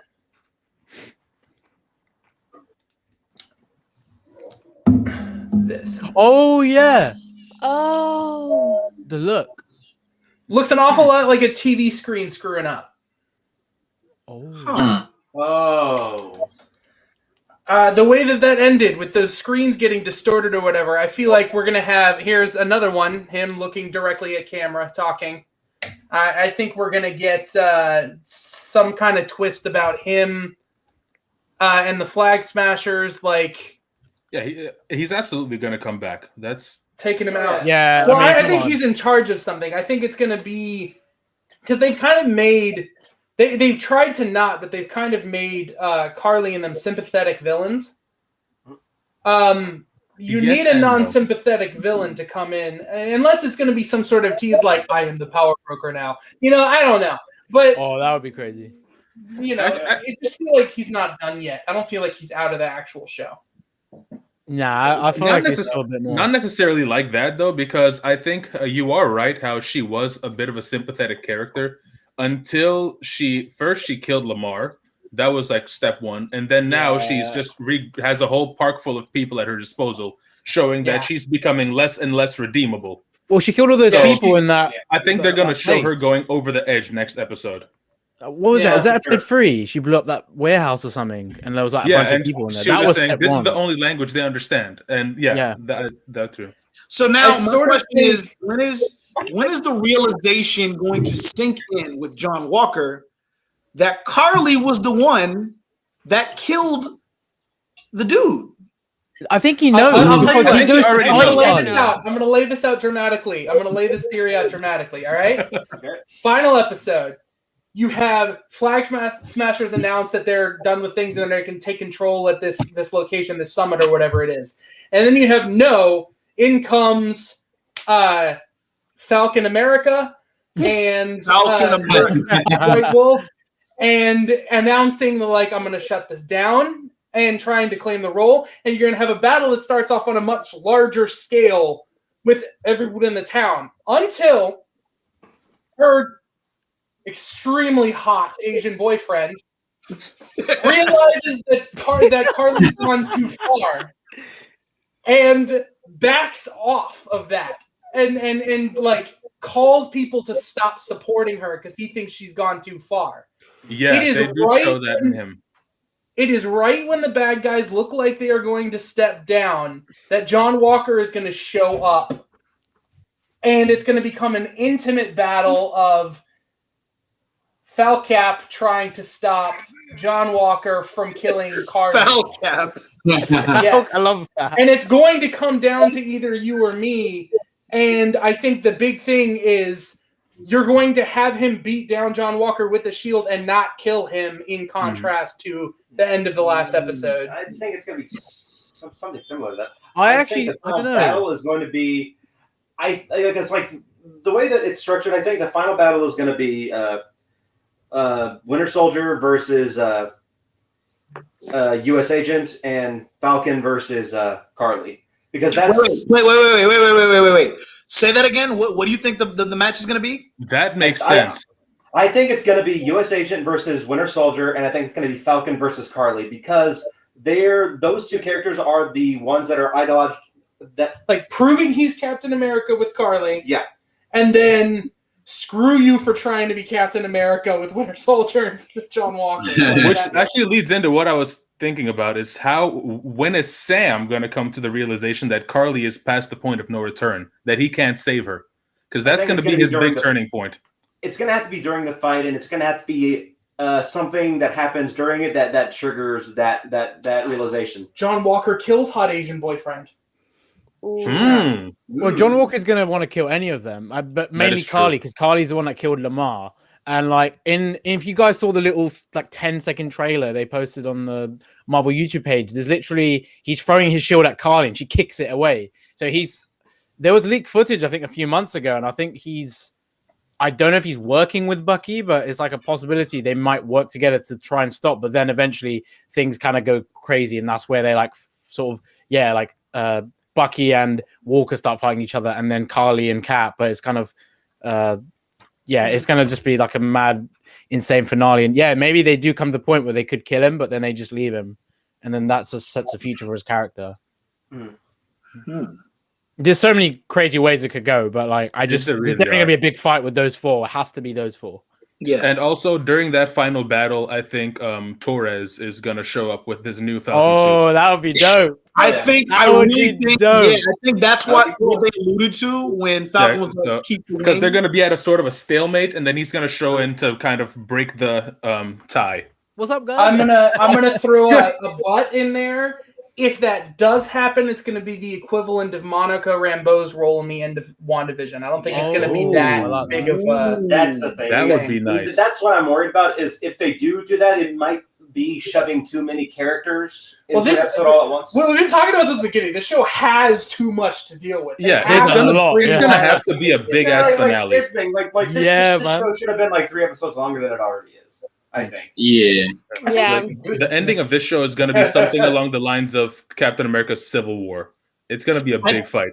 I feel like they're setting up for this giant, like, free-for-all battle for the final episode. I don't want to say that it's too little, simply because we have no idea how this last episode looks yet. True. You know what I mean? Right. This could be the episode where it's just back to back stuff until maybe the last 5-10 minutes where they show some type of closure. But maybe the first 40 minutes straight is just back to back nonstop action from one situation to the next. I just know that at some point Sam's going to call Bucky into the fight, because else why would they have that line at the end of this last episode where Bucky says, if you need me, call me, I'll be right there. You got to lead on Carly. Of that line. Yeah, you got to lead on Carly, I'll be there. Yeah. Yes. That's very true. I'm man.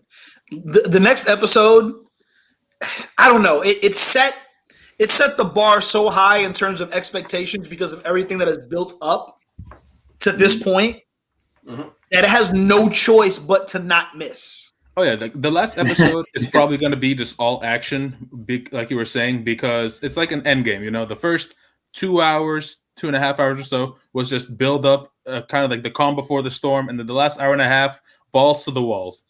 So this last episode is going to be ridiculous. It's kind of, they kind of have no choice but to be great for this last episode. Because this show really did change how the MCU does things, honestly. Like, it changed the formula completely. It did. It did, because it changed the weight of drama that they are willing to tackle. So they have to commit to that. And that's the thing. Right. I don't think you have to get everything right. I don't think the stakes are everywhere. I think they are all on how they finally deliver on the decision of him being Captain America, or how he does it and whatnot. As long as that is executed perfectly, everything else can fall wherever it needs to fall. Right. Well, arguably, you could say that he became Captain America at the end of this episode, when he was just looking at that screen and Torres is calling him. It's like, they're in New York, and he just says, "That's all I need. I'll take it from here." That he just took charge and was like, you know what? Screw it. I'm Captain America. I gotta handle this shit now. I just realized something. So you know how in the comics Isaiah steals the Captain America costume, and then like they basically imprison him for doing all of that. Isn't so allegedly this suit that he's getting, Sam's getting that in that case, that's essentially the Captain America suit that's made for him, because we think that that's why they didn't show it.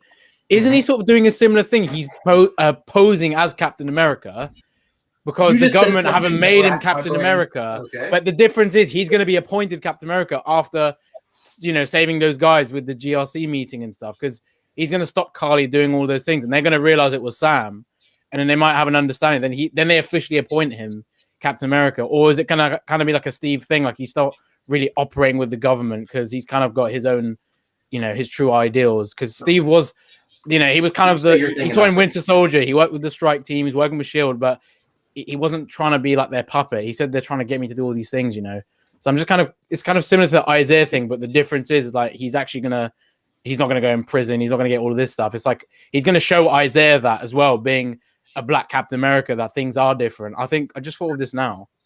I feel like Sam wouldn't really care about the government's approval on that technically so much. Yeah. Because he'd be like, it's like we were saying, if you have to keep saying I'm Captain America, you're not really the Cap. He's not asking for a permission. He's just telling them how it is. Yeah, but You what guys I are mean getting is so like excited he's about just this going to idea. take it. He's going to take it and then just go, yeah, I'm Captain America, and they'll just accept it because Okay. like he would have done something to convince them that, but then he just kind of goes, yeah. Because it's also like in that last episode, the whole world is hand. watching, so people are going to have video of Sam as Cap fighting in that final battle. Yeah, so and they're going to whether see the him as a hero. government approves of him or not, the world is going to see him as Captain America, and that's far more important. But they definitely want him. They will definitely want him anyway because of True. the way he seems to the world. Raise your They'd hand. want that. And he was Everybody Steve's raise your choice. hand. If I have not, so raise your hand if you know what the suit looks like because of some leak or something. No. Well, No? only Nobody? the toy. Okay, The toy. I'm so excited. Okay, you have seen it. You saw Oh, it. damn. I've Okay. seen the toy. Then GQ, I need you to mute your face, okay? Because I'm just gonna throw this out here because it could be a fun idea. I don't think it should actually maybe go this way, but All right, so wait, hold on. Let me Because we did this let last me week. prepare, 'cause I don't want to give away anything. So speaking to what Shamoon and speaking to what you guys were just saying, I was thinking this whole time it's going to be some adaptation Captain America outfit that suits Falcon. What if it was straight up the suit from Endgame? Like, what if it was straight up, maybe just not wearing the helmet, full scale a Captain America? Because that's been a through line in the Captain America movies. In Winter Soldier, he does not put on the Avengers suit. He goes to put on the first Avengers suit. And from then on, the way that they've adapted it was shredded in Infinity War. When it's shredded, we revealed the scales. So they dusted up and cleaned the costume. And it's continued. And we don't know where that went. So if the favor from Wakanda was a suit that America technically could have owned that did kind of what Isaiah did, and he made a statement that's not like, I'm going to be my own Captain America, but he's like, straight up, this is Captain America, like with a different head on top. I don't know. I kind of feel like it might be more satisfying for it to be just like an adapted to Falcon suit. So I'm not going to, but whatever. Anyways, just like a cap suit, like a Captain America suit with wings. Dude, just the idea that Captain But America. that's what happened in the. We were saying about Yeah, this, weren't Captain we? Yeah, we were America, talking about we this can- last week. Yeah, and you were saying Captain America- if the wings If he closes like the wings as the shield and you see like the Cut the circle, the check. star there, I hope that happens. I really hope it does. Yeah. Because that would be so dope. So, and call back to the first episode. He uses wings as a shield. The first. Yes, Yes. exactly. So, do you guys think that there's a chance that we get a call back to Winter Soldier when Bucky catches the shield from Captain America, except he's catching the shield from the U.S. agent? Oh, that'd be so good. So, like in the middle of the fight, U.S. agent throws a shield at somebody, and all of a sudden Bucky comes out of nowhere and just goes, "Boom! This is mine now." Please. That won't be the capture. Same angle, It's same kind of like, everything. Exactly. Same That would- like. Same look. That'd be something the Marvel could do. I would My love that. prediction is That would just be that pretty Bucky's cool. gonna say, "I can do this all day." Yes. Yeah. Well, did you hear Sam? He Bucky's said- just gonna come out of nowhere with that one.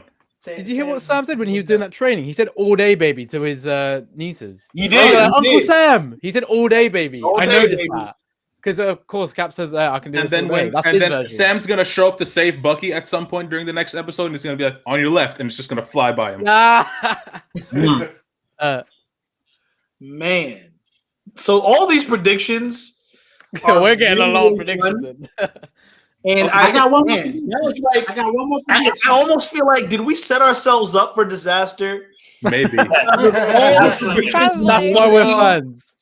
all our If theories can't all be true. So it's gonna be something's gonna be.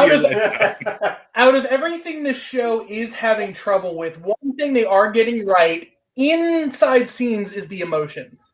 Absolutely, yes. Yeah. Absolutely. Are about the sequence of events and whatnot. I don't think they've misstepped handling any of the emotions and all like the choices that they've made yet with this. So, sorry, Dwayne, what are you doing? Sorry, Mr. Dwayne Hurt. I believe we kind of cut you off there. No, that's fine. That's fine. So, I'll get your attention. Look, this is my last prediction, y'all. I just thought about it after everybody was talking. You know what I'm saying? Y'all got me thinking something over here. Something real special. My is Sam will eventually take the serum and become another wild prediction. A crazy. I don't know, man.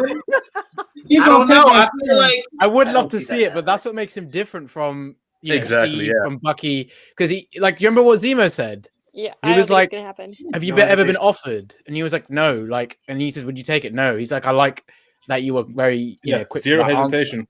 Marie, what were you saying just now? I said no. I don't think it's gonna happen because of what Chemu said. Yeah. Captain Samerica is not going to take it. Captain Samerica. There's all of these names. Falcon America's better though. Falcon. I like Falcon. Falcon, yeah. Falcon. That's great. So here's the I also thing. just like that the kids call him Uncle Sam and he's in the military. Yeah. I do not want him to take the serum. I do want him to have it. And I get that. Dude, wait, hold on. Please expand on this. This is a very interesting take on this. Well, I want Sam to be able to go toe-to-toe and have the same advantages. But I don't want him to have to... Captain America is always firm in his beliefs. You cannot move him. I don't think it would be justified. Like, he's already in this place where once he makes the decision to do what he's going to do, he's going to have to stand his ground the rest of his life. And so I don't want there to be a time in the future where he's like, darn, I really do need this. And then do it. No. I want someone to basically be someone like Baron Zemo, like if he is on the scene for some reason and things are going south, Baron Zemo would be the perfect kind of character to just stab him in the chest with some kind of needle and inject him.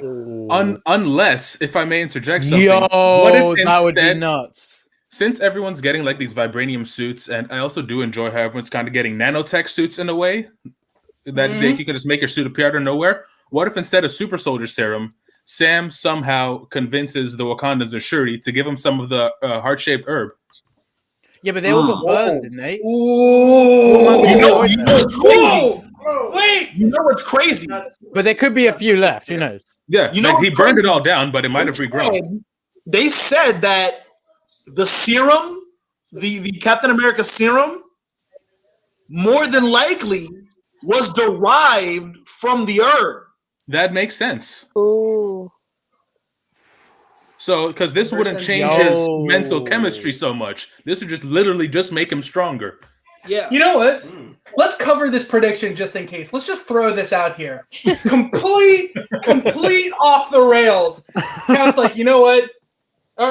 Falcon's like, you know what? This isn't my symbol. Lays it down, leaves, goes to Wakanda, gets the flower, becomes Black Panther. Black Panther finishes the episode. Yeah. No. That's not what he's doing. So mad. I don't think that would piss off everybody. No, that would be. He would be getting fight somehow. What I think would be funny is if anyone deserves Black Panther now, it's M'Baku. Oh, hell. I would love M'Baku. Yeah. M'Baku is my king. He has been my king since Black Panther 1. I hate to say, he is so good. But what I think would be funny is if the serum is derived of the herb from Wakanda, how funny would it be is if Winter Soldier came with the antidote for that serum and stuck it into US Agent, taking away all that power. I think that'd be funny. I don't know because John Walker if needs it is- like he's not really the Yeah. character without the serum. He still has to be U.S. agent. Yeah, he still has to be U.S. I know, He's I- set up, so he has to go on or whatever. But again, Yeah, also in to terms of also going the off thing we were the saying rails. earlier about the serum wearing off potentially, that could Yeah. be still happen. Because you also got to think of it. Isn't there also a universe where Steve's serum wore off and Iron Man had to make him a suit just so that he could keep going? Quick question: is this happening in New York? This next fight? Yes. Yeah. All right. It's Additional always New off the York. rails thing. Magneto stops everybody. Yeah, all the metal goes flying. Yo, that'll be some bullshit. Barkley. Like Yankee Falcon comes Stadium out and flips Magneto just around. stay down, bitch. Torres is like, my time to shine. Okay, maybe not. Yeah, like her Bucky's mask arm down on the destroyed. ground, his shield down on the ground, everybody down. Oh, sorry, Oh, didn't want to put that up yet. okay, cool. Didn't want to put that up yet. Sorry. Eric pulling the Charles Barkley. We got Eric and Dwayne over here coming up with the crazy predictions, trying to make all these guarantees. They're pulling the Charles Barkley. Let's be honest though. Oh, Magneto can And take then- out all of Wakanda by And himself. then Ralph Boner shows up and is like, "Just kidding, I am Quicksilver," and then jumps on screen. Oh my god, people! Oh, no, that'd piss people People would off. agree. That's pretty funny. It's funny. That's It's pretty really funny. funny, actually. Shit, what if Wanda shows up for the final fight though? She Oh, ain't got shit to Lord. do. I think my head would explode. Yep. Like she's just off chilling in the woods. So Oh, Wait, man. New York. She's floating in the woods, reading the book The yeah, Dark Hold. while walking around and making breakfast. Like it's she's doing that Doctor Strange astral projection stuff, but Yeah. more advanced. That's the Wait, didn't thing. they just finish filming? Didn't they just finish filming Doctor Strange? I think they said they're finishing production. This yeah. week. Yeah. This week, yeah, filming. Production. I think they finished filming a while back. Yeah, I they think finished. they're- They finished filming a production while ago. line. Now it's production. They're filming. Yeah. They're finishing. Yeah. Oh wow! So, if we're in New York and we're going to throw out crazy predictions, Avengers Tower. Spider-Man. Yes. Why not? Peter If it's in New York, Parker's yeah. there. If we're in New Oh, York, I would die. Dude, he's like, We're in New York. "Oh my god, I'm You Captain don't- America now? That's awesome!" And he zips off. Right? What if he? What if he comes into the fight? Because just he like- does have the Iron Spider suit, so he can still hold his own. And then Daredevil also. No, Bro, he's don't Tony go there. Cox. He's like, Honey, "I'm gonna be in the actually- next Spider-Man movie." And then Not runs off. necessarily, because think about it. Spider-Man is still kind of under the microscope after Far From Home. Daredevil would be amazing. If they bring in Daredevil, that would be amazing. Luke Cage, all of the Daredevil. defenders. All the defenders show up. Punisher. Punisher. Iron That's Fist what comes out of nowhere. Blade shows up. America saying he's joined the Raw. Marshall Ali. Oh my god, because he's playing Blade. Yo, Imagine if, what if like, Marshall Luke- Ali comes into this? Imagine Luke Cage goes. Yeah, Oh, no. Marshall Ali is in this in the background, right? He's like, "What's going on?" And then a weird like vampire hand pulls him into an alley, and then that's it. Now we're going a bit nuts with this because the Down Yeah, this is rabbit Doctor wild. Strange's hole. Sanctum is also in New Robbie's York. like, Robbie's like, "Y'all aren't even taking this seriously anymore." No. I'm like, That's the worst No, part. I This mean, will all Watson- be hypothetically. This is all serious. No, like no. this is all plausible. My Iron Fist walks in, everyone says Marvel has done stranger shit. Yeah. So, Wait, comics. who said about the Avengers Tower thing? Who said that? Yeah, I mean it's in New York, so No, because now that's no longer the Avengers Tower. Because remember, they in Homecoming they said they were moving True, upstate, and that's where the new everything, Avengers and that's base when Age was. of Ultron happened. Yeah, Yeah. but What do you think that tower's gonna be occupied by? Because some people thought Oscorp was Exactly. gonna be in that. Oh, I think it's going to be Kingpin's layout maybe. Kingpin. Or Fantastic Four. Or Fantastic Baxter. Tie-in. We have never been told the address of the Avengers Tower. It could be Baxter Street. It could be. Well, that entire that whole base is blown up now after that whole fight, but we don't know what happened with what's going ahead with that Avengers whole thing because the whole place got destroyed by Thanos. So, like, yeah, where are they located now, and where are they going to be? Well, I assume a sword is going to be their main base now because So, our whole base is destroyed. Yeah. and I mean this I'm still sincerely. trying. Oh, sorry, but No, I do. you go. I'm pointing at you. So I do think that the Kingpin is the power broker, and I think they're I would going love to- that. I Yes, think that they'll would be a reveal good one. That would be incredible. And it better the be same Vincent Kingpin. D'Onofrio. But It ties better be with Vincent D'Onofrio. every single Marvel series that we've been talking about in here, like Spider-Man, Daredevil, and they want to bring all those characters together. It would be perfect to have the power broker be the Kingpin. Plus, Mhm. you guys remember the '90s cartoons, right? Like we all watched the '90s Spider-Man. Yeah. Yo, Which were basically the current MCU we're watching. exactly. Like, Only Oh, yeah, the no, MCU doesn't have the Fantastic Four yet, but yeah.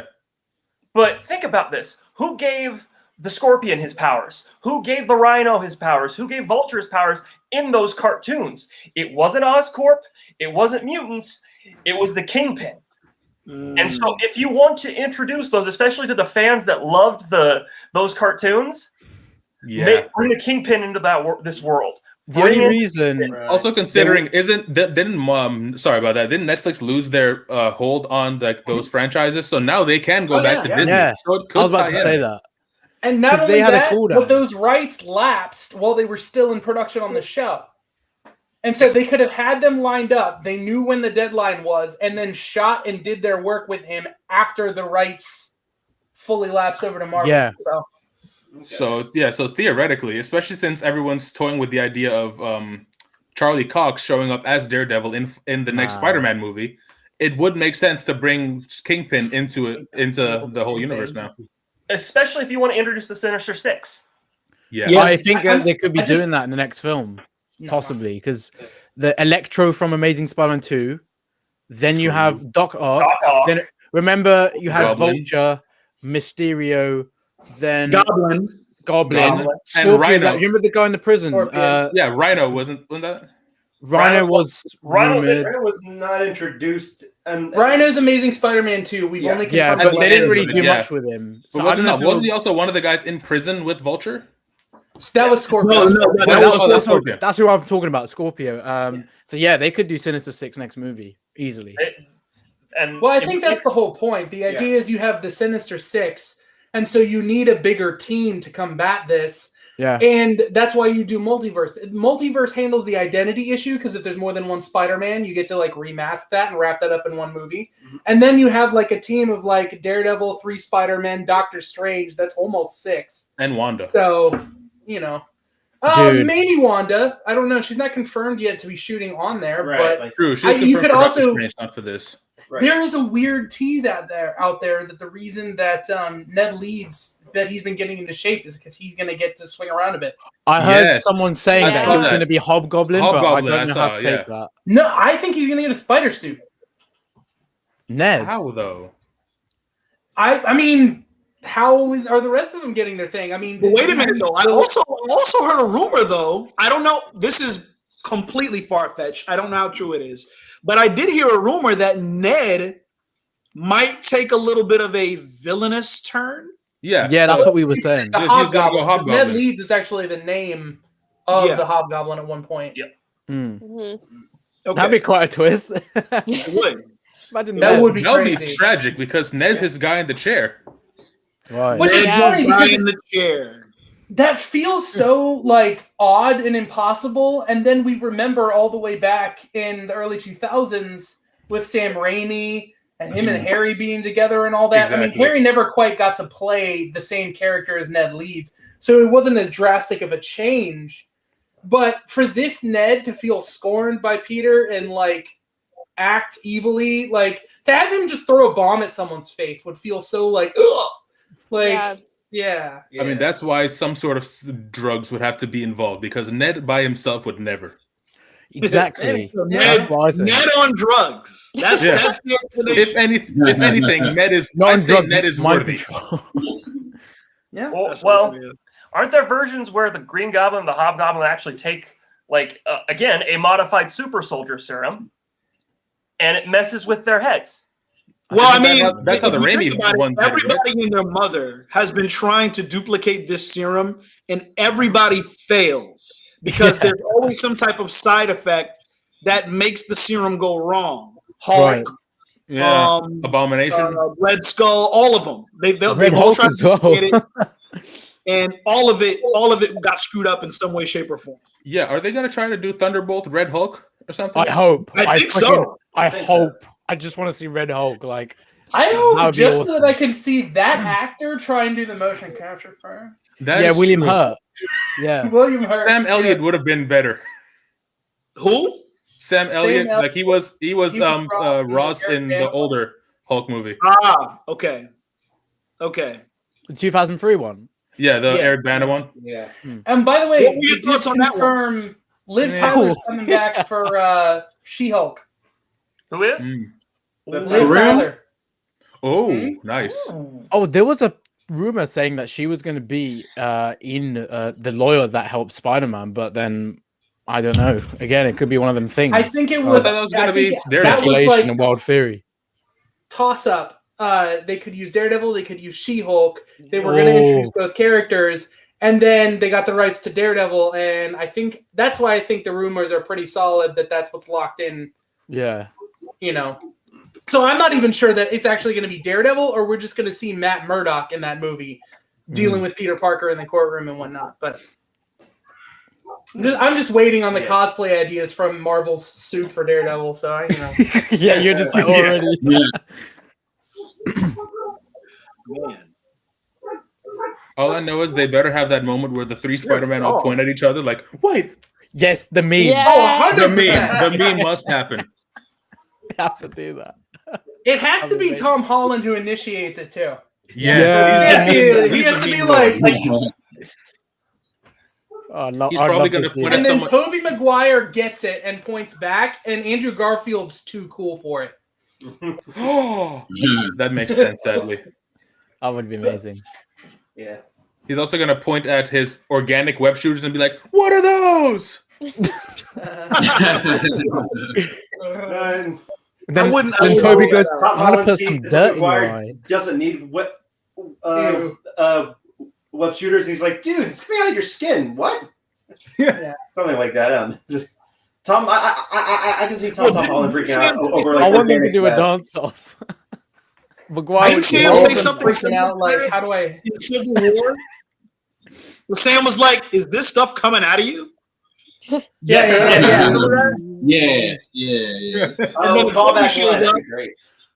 If It's Toby funny, shows up, everyone- then it'll be coming Yeah, out of him. everyone jokes about the how they would think it's like gross or weird or whatever, but Peter Parker's mind in any dimension is going to be like, how do I make that work? Like, I keep running out of fluid, you don't. Like, how do I make that work? But at the same time, like, you know, Tom Holland's Spider-Man has electric webs and things like that. Yeah, they'll all like Sam learn from Raimi each other, doesn't. and they'll be like, "How the hell do you have that?"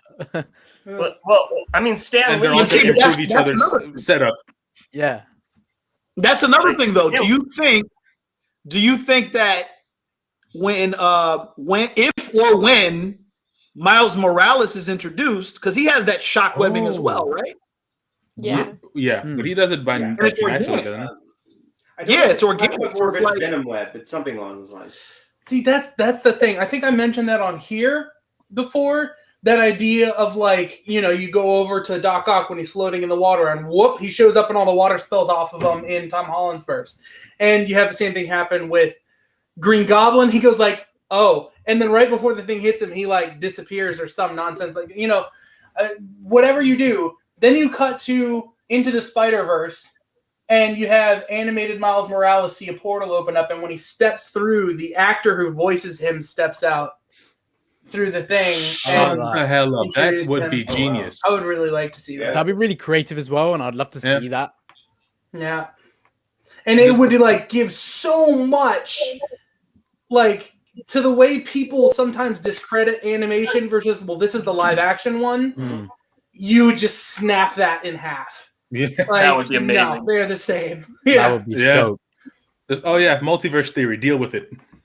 Yeah. Everything is explained away by multiverse. That's why. Exactly. I do think it's very interesting how both Marvel and DC are kind of converging the multiverse ideas with their respective characters, with Doctor Strange and Marvel and Flash and DC. DC could have had this And now done Dr. Fate. already. They could have. Yeah, they could have been way ahead. Yeah. In that Yo. way. The original Flash release date, I think, was like 2018. Yeah. Like, But my final So much thought change. though, my final thought on this whole Spider-Man thing, I am looking forward to Happy setting up Andrew Garfield and Tobey Maguire with some Stark tech. yeah. Ooh. Hell yeah. That'll be a hard, because you know they both made their own suits, made all their own weapons. They're more Tom alike. Holland had help. So if But you know what? Impression of Tobey Maguire getting Stark Tech. Gosh. Do you think they would? that's swell. Yeah. I would laugh if like Garfield and Holland Spider-Man kind of like just bully that Maguire's one, just like you're not as cool as us. That like, poor we got all bastard. this tech. Please. Then again, he's the older version, so he might be like, "You guys are inexperienced. Kiss my ass." Yeah, they'll be like, okay, boomer. Yeah, but at the same time, Please say that. I feel like both Tom Holland, I feel like Tom Holland and Andrew Garfield can make fun of Maguire by saying that he cries too much. Flip side, though, the one who cracks wise the hardest is Andrew Garfield. Yeah. True. Yes, Yeah, he'll think of Gwen. very I true. mean, and no, I'm sorry. The one who cries the hardest is absolutely Tobey Maguire. And now that I'm thinking about it, like everything, Mary Jane breaking up with him, every everybody little thing that happened to him. Just see Holland Yes. show up. Hey, Cry Toby. face look. Hey, I'm Spider-Man, no more. Like, yes. Hey, Toby Peter, you want some rice? What kind? Uncle Ben's. Oh my god.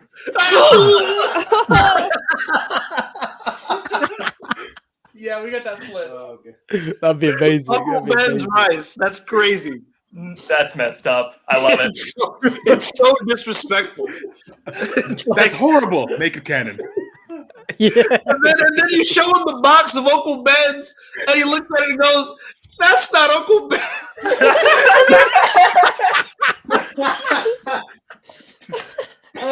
Or then Andrew Garfield comes out. Wait, your Uncle Ben was black? The rice. Oh my god. Like, he cries because it's Uncle Ben's rice. Andrew Garfield cries because that was Gwen's favorite rice. Tom Holland is confused. He's just like. Crazy. All All right. Does anybody have any closing statements Dwayne? in regards to what we've discussed about Captain America, Falcon, Winter Soldier, all that good stuff? Any predictions moving forward? Any closing statements? I Closing think statements they're gonna. Carly's gonna give. Carly's probably gonna be the one who gives Sam the choice to choose to save either his sister or like someone else, and or like a group of people, like kind of like what Goblin did in the first Spider-Man. And that crossroads is gonna just destroy Sam. Okay. Either that or Anybody else? Bucky or Sam saves all the people and Bucky shows up to save his sister. True, and that's when they continue that little budding romance. But now that leaves an open story plot hole that they need to fix, because didn't he flirt with that chick in the first episode? Not just that, I feel like he also has kind of a thing going on with Ayo. Okay. With Ayo, okay. And that, honestly, they'd be a badass couple. Man, Look, their children are going to destroy everything. White Wolf and the Dora Milaje, bro. Oh Lord. Have some little Wakanda babies. Yeah, little Wakanda. They got the little spears. Wakanda kid is he? As Walker put it, pointy, sharp sticks. Wow. The disrespect. Okay. Anybody else? Closing statements? Anything jaw dropping that we can end with? I think that they will. I think John might actually. So I think he's going to pursue Carly. Like that's just going to be his main end game. But then I think it's going to have like a twist. Because even if they do have another fight, it's kind of like they've had conflict throughout the whole series. Like just to have another fight in the end, it's kind of a bit cliche. Maybe John kind of realizes he's fucked up because he knew he fucked up with the Lamar stuff. So surely he would learn from that, and maybe he might help Sam and Bucky a little bit with he might with helping. actually come around. Yeah, I think he might turn around in the sense right at the end of the series, and people are like, "Oh, I don't hate him anymore." You know, I feel like that's just going to happen. But again, that's quite that would also with him. explain why he put his medals of honor in his shield to remind him About his ideals, yes, Yeah. like him serving, him doing it for the right thing, like Do you think also he's remembering so what Lamar far did. gone? Do you think he's so far unhinged at this point that maybe that might not even matter? maybe that's I why he feel put like him in last- there to say that these are garbage to me now. Yeah, I saw your hand go up, Eric. I think Marvel has a history of putting patterns in their things. Phase 1 has patterns, Phase 2 has patterns, Phase 3 has patterns. If there is a pattern between this and WandaVision, to give credit to what Shamoon is saying, you have the Vision showdown. Oh, John Walker becomes the ship of Theseus. Cap. Yes, John Walker. So they have a showdown, and it does not turn into a fight because Sam points out what is wrong, and John leaves, and it's left open. That would be very well done, actually. Do you know what? That makes sense as well with the comics, because when Steve Rogers ends up getting the Cap mantle back, like what John does is he becomes US agent. He takes up that mantle because then he doesn't want to like be Cap anymore because Steve wants to return.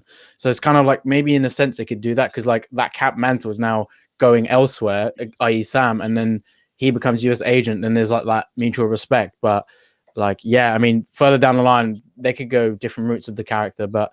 Yeah, I agree with what you're saying, Eric. That makes sense because Sam and John will eventually have to work together, so it doesn't make sense to make them enemies. Yeah, just to keep that going. Like, how long is that going to last?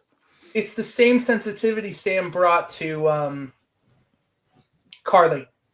So when he comes to him, he's like, "I know you lost someone. I know this," and you could even have lines along this line. You could have it be like, the guy says, "Like, so I guess you're Captain America," and he goes, "No, I'm Sam." And then the guy says, "Nice to meet you, John," and he like leaves. And it's just like, all right, we're not Captain America, we're our own people, and you have him walk away and do that. But then there is going to be a big ass fight between Carly and like when yeah, I mean it's going to happen. Yeah, but I think like kind of an acknowledgement that neither of them is Steve Rogers. Right, they're going to have a conversation, but like Eric said. There's going to be a big ass fight. Well, there must be a big ass fight. Says GQ knowing things. GQ just already seen the whole episode. What's your final? Me, at this point, the way that John Walker's character is going, I see him falling further down the rabbit hole. If there's going to be a redemption to his character, I don't think it's going to come until a later section because it looks like he's going to fall into Thunderbolt Ross's hands, and he's going to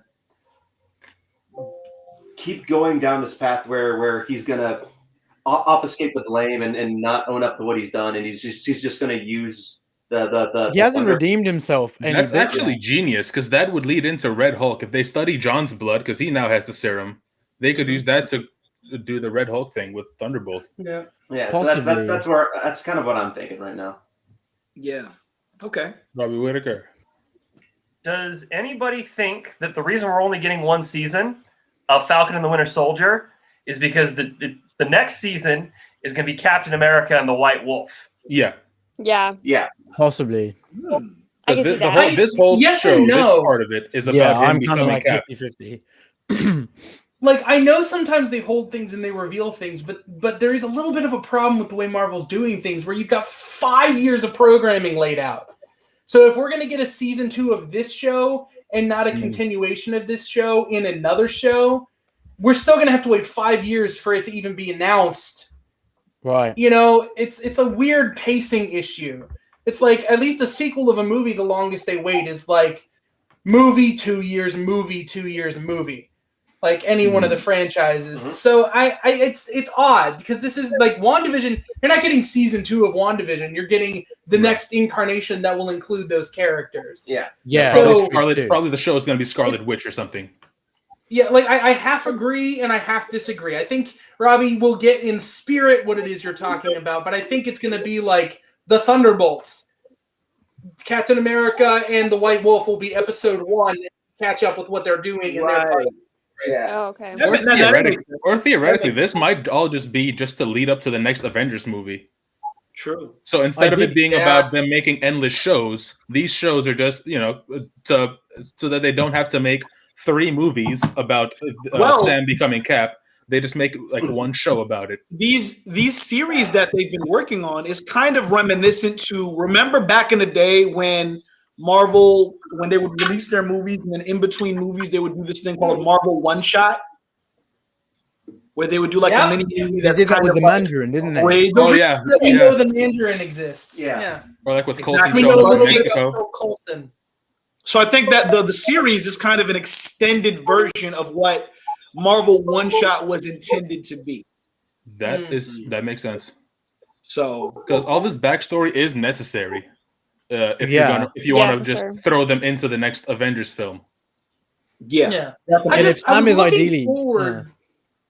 was looking forward to the day where Marvel's formula was going to start replicating comic book fandom and collection, where you can choose the characters you like, you can follow the characters you like, and in crossover events, what's been going on with them will have shaped them into something, and if you're interested, you could go back and read, but the story is its own story. That's a reason for them to come together. Yeah. Right. So I am kind of curious if they do hold so hard to all these things that they seem like they're setting up, you're going to have to follow 4, 5, 6 different shows to follow the consequences of what happens with the icon of Captain America and all that. Like I'm hoping that they keep it a little more streamlined, a little more clear cut.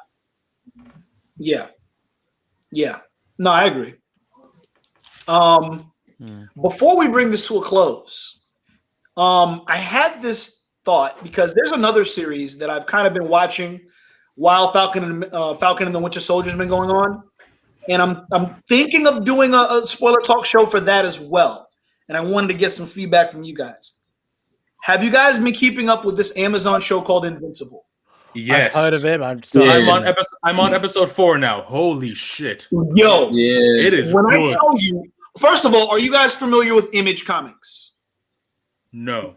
I've heard something about Image them. Comics was made of former employees of DC and Marvel Comics that were fed up. Yeah.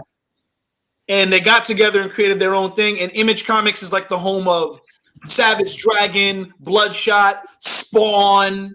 All of those characters came from Image Comics. Valiant Comics Spawn's a big one. Bloodshot. Oh, I'm sorry. Yeah. But the other ones are Savage Dragon. Comics. There's one big one that they're known for. I don't remember. Well, you talking about Valiant or Image? Image Comics, they do The Walking Dead, right? Yes. You know what? I don't remember. Do they? Yes. Walking Dead right there. Yeah, The Walking Dead. Okay. Image is Walking Dead. Okay, well, cool. Damn. Because right now, Saga. Okay, so for those of you in this chat that have not watched Invincible, I implore you to please watch at least the first episode to see if you can make a decision of whether you want to continue it or not. Because I guarantee you, for me, that first episode is what did it for me. Because it was like the first. Okay, so the show opens and it kind of gives you this formula of where it's going to go, but then there's this after credit scene that made me go, "Oh heck no! I have to watch this series. I have to watch this." I love that. Those moments. Oh yeah. Yes. Oh no. That's an understatement. That is an understatement when it comes to the show because I knew nothing about these characters in Invincible, but there's lots of Marvel and there's lots of DC parallels to it when you watch it. But my God, at the end of that first episode, the question you're going to ask yourself is, what just happened and why did it happen? Now I have to continue watching. Yeah, the best way I could describe the show Invincible, if you haven't watched it yet, I'm a huge fan of Young Justice. That's one of my favorite DC shows. So Invincible is like an R-rated version of Young Justice, if you will. And then some. Right. Yeah. Is Invincible animated? Yeah. Yes. It is. It is animated. Yeah, it's on It Amazon. is. No, I've been seeing this icon, the image of the guy in the yellow and blue outfit. Isn't Jay Jonah voicing a guy called Omni? Yeah, J.K. Simmons does Omni-Man. Jay Jonah Jameson. Yes, he's the voice of Omni-Man, and that's the guy. The best way I can put it is, imagine if Homelander was animated and a little bit more sinister. Yeah, but nobody knows, and the whole world sees him as Superman. Right, but here's the thing: Omni-Man is like, that's a really good way to put it, Justin. He is an evil Superman. He's from this planet that starts with a V. I forgot how you pronounce it, but his story. This dude is very. Well, you know what? I don't want to spoil it because if I say his origin, it's going to mess up the ending of the first episode for you. So watch the first episode, and then let me know if you guys think that it is worth a spoiler talk show. Because I have been dying to have conversations with people about it. I've been talking with Dwayne about it on Tuesdays on Stereo on our show, yeah. But I think we need like a big group discussion of Invincible because it's really very compelling, especially since it's not coming from a Marvel or DC property. Yeah, I think that's the best thing about it is that it's just something different. Because it's always, Captain America and Iron Man or Batman and Superman. Now it's just something completely different, which is honestly, it's kind of refreshing. Yeah. So if you guys have not seen it, at the very least, watch that first episode and then text me on IG if it's worth making a show for, because I will definitely do it. Yeah, do it. Definitely let me know. There's going to be like a couple of week window between this and Loki where you could try it out. Just do it. Yeah. Question for you. So, well, two things. One, I just saw the Falcon Captain America suit. Oh my goodness. Sorry, I'm Googling it. Okay. Everybody Google it and react and don't tell anyone. I already Googled it. I want to see everybody's face all at once. I can't go on my phone. All right. GQ. Who's going to share it? Okay, hang on. Wait, GQ, did you see it on the toy? I didn't see it on the toy. I saw concept art. Wait, where's the concept? I haven't seen the concept. I just saw it off the toy, so that's Google. how I knew. Google. Is it on Google? Okay.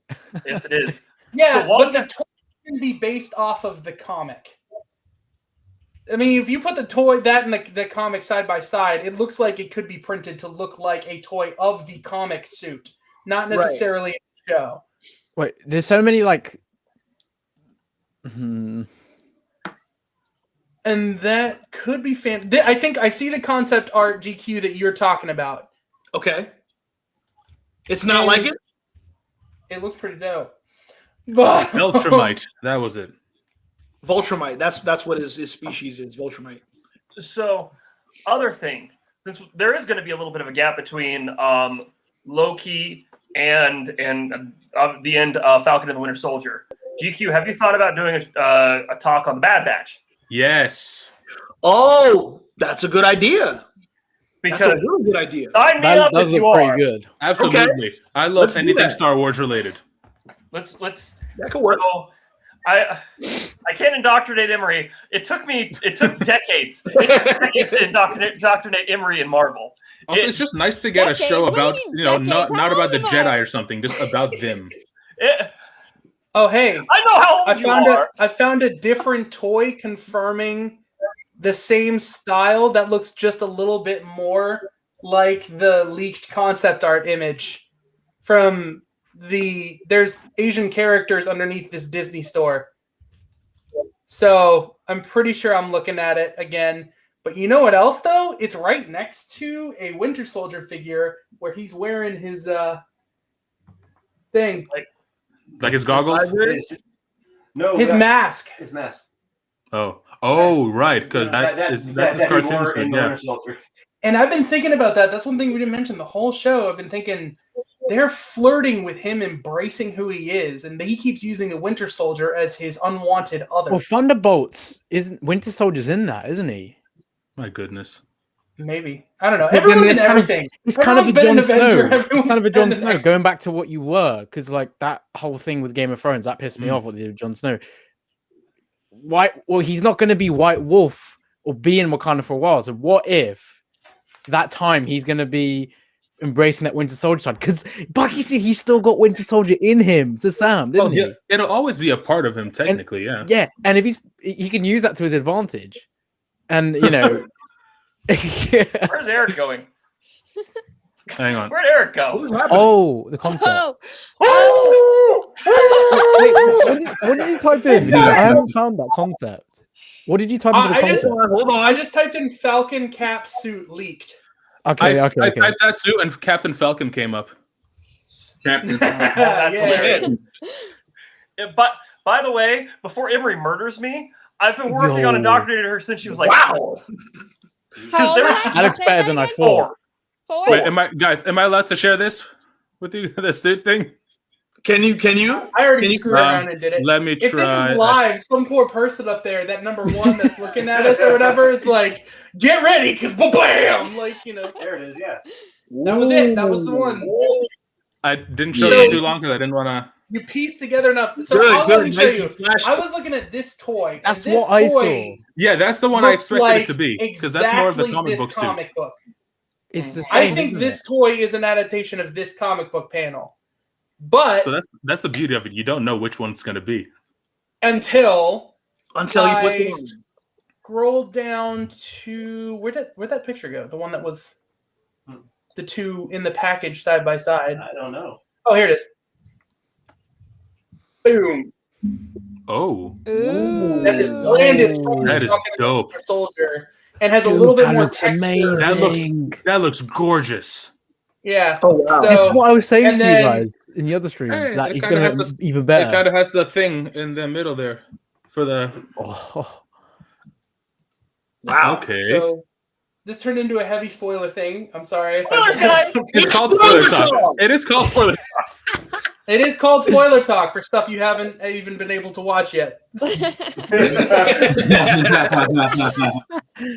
Oh, did you guys see the US Agent one? There was another toy about US Agent. It's basically No. the same suit, but No, his final outfit. yeah. Well, wow. you guys want me to show kind you? of. It's not. Yeah, Everybody, look. Google it. Yeah, Google it. I'm Um, Googling now. I can't show you, but I can't do the whole webcam thing. Let's see. Yeah. Basically, there's like it's the black and red thing, the black and red suit. Yeah. Oh. So I it's hope- basically. I think- I'm looking at it when I doesn't hope look. this is It doesn't look that different, but if you look carefully, It is. it's all black instead of red in these places. Exactly. So he's literally taking the colors of America out of it and still Yes. branding himself America. Yes. Okay, do you know what this reminds me of? An old World War II German officer's uniform. Look at the design. Wait, Red Skull. Are you talking about Red Skull? Red That and black. also leads back to that Oh, whole. I saw Captain. There are no flags. Yeah. But the design, like having those kind of thin stripes along like just a plain front coat, like a front coat concept. Yep. That's very stormtrooper. Well, stormtrooper. But That's also kind of Bucky though. that Gestapo. screams SS to me. That Yep. screams SS. Wow. Like I'm just saying, This like, is going So wait, crazy. just so I can get for a 2 gauge of what seconds. you guys are looking at, is it a reminiscent to this? Hold up. There we go. I know this is an image people have. Whoop. Yes. There one. What did you guys Scroll it. hear? One of the Nobody concept gets arts. started with StreamYard. What is- Ooh. So apparently, one of the concept arts for Steve Rogers in Infinity War was literally one of the US Agent costumes. So he was going to have this kind of design, but with his Yes, nomad actually. cap, Actually- outfit. I just found that one, Shimon. One sec, let me put that up. Yeah. Yeah. So they definitely were. Whenever you're ready. Okay. Hold up. Come on, computer. Hold up. I think I kicked it off. Oh. This is fan made. This is Pinterest. Okay. You guys want to Look, see a fake Pinterest one? Yeah. Yes.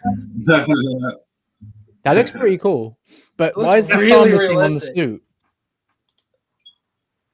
Oh, How can you not have the let me star put on the it out. suit though? Let's see. I don't know. I kind of like that because it's not committing to putting the star on the suit. The shield has to be the shield, but he hasn't claimed the title yet. 'Cause So he he comes still in with the thinks- colors and wings. GQ, I just sent you I just sent you a link or a picture via IG because I can't share the picture on here of a US Oh, agent okay. concept. You need to All right, me. pull that See if I up can really see it. quick. Like, get it Okay, out. give I me want to see just a this. second. Because now I'm super curious. Let me. Okay, Instagram, DM. And then I'm sorry, I want to see this too, but then we're gonna have to dip. Okay, cool. Let me show you this one right here. Ha! True. Okay, hold on a minute. Let me share this real quick. I'm gonna do my best Sam impression. And boom. Or not Sam, Bucky. That just looks like an edit. Okay. That looks Yeah, it just looks like an edit of him when he like. Yeah. Yeah, that one I looks do fan think- made, but like Someone painted the. I reckon the that's- costume head. Yeah. I reckon Because I it's can't not imagine.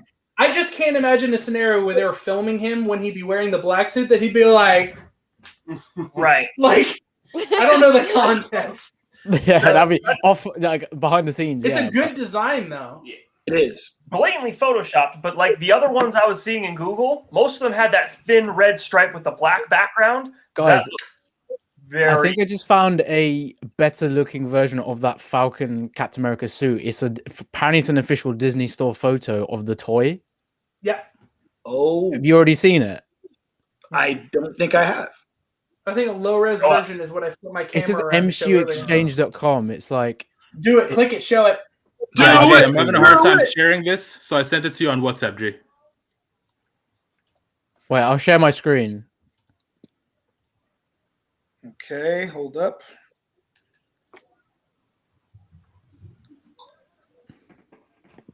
Okay, yeah, I see it. Yeah, that looks fan made though, but I do like the concept.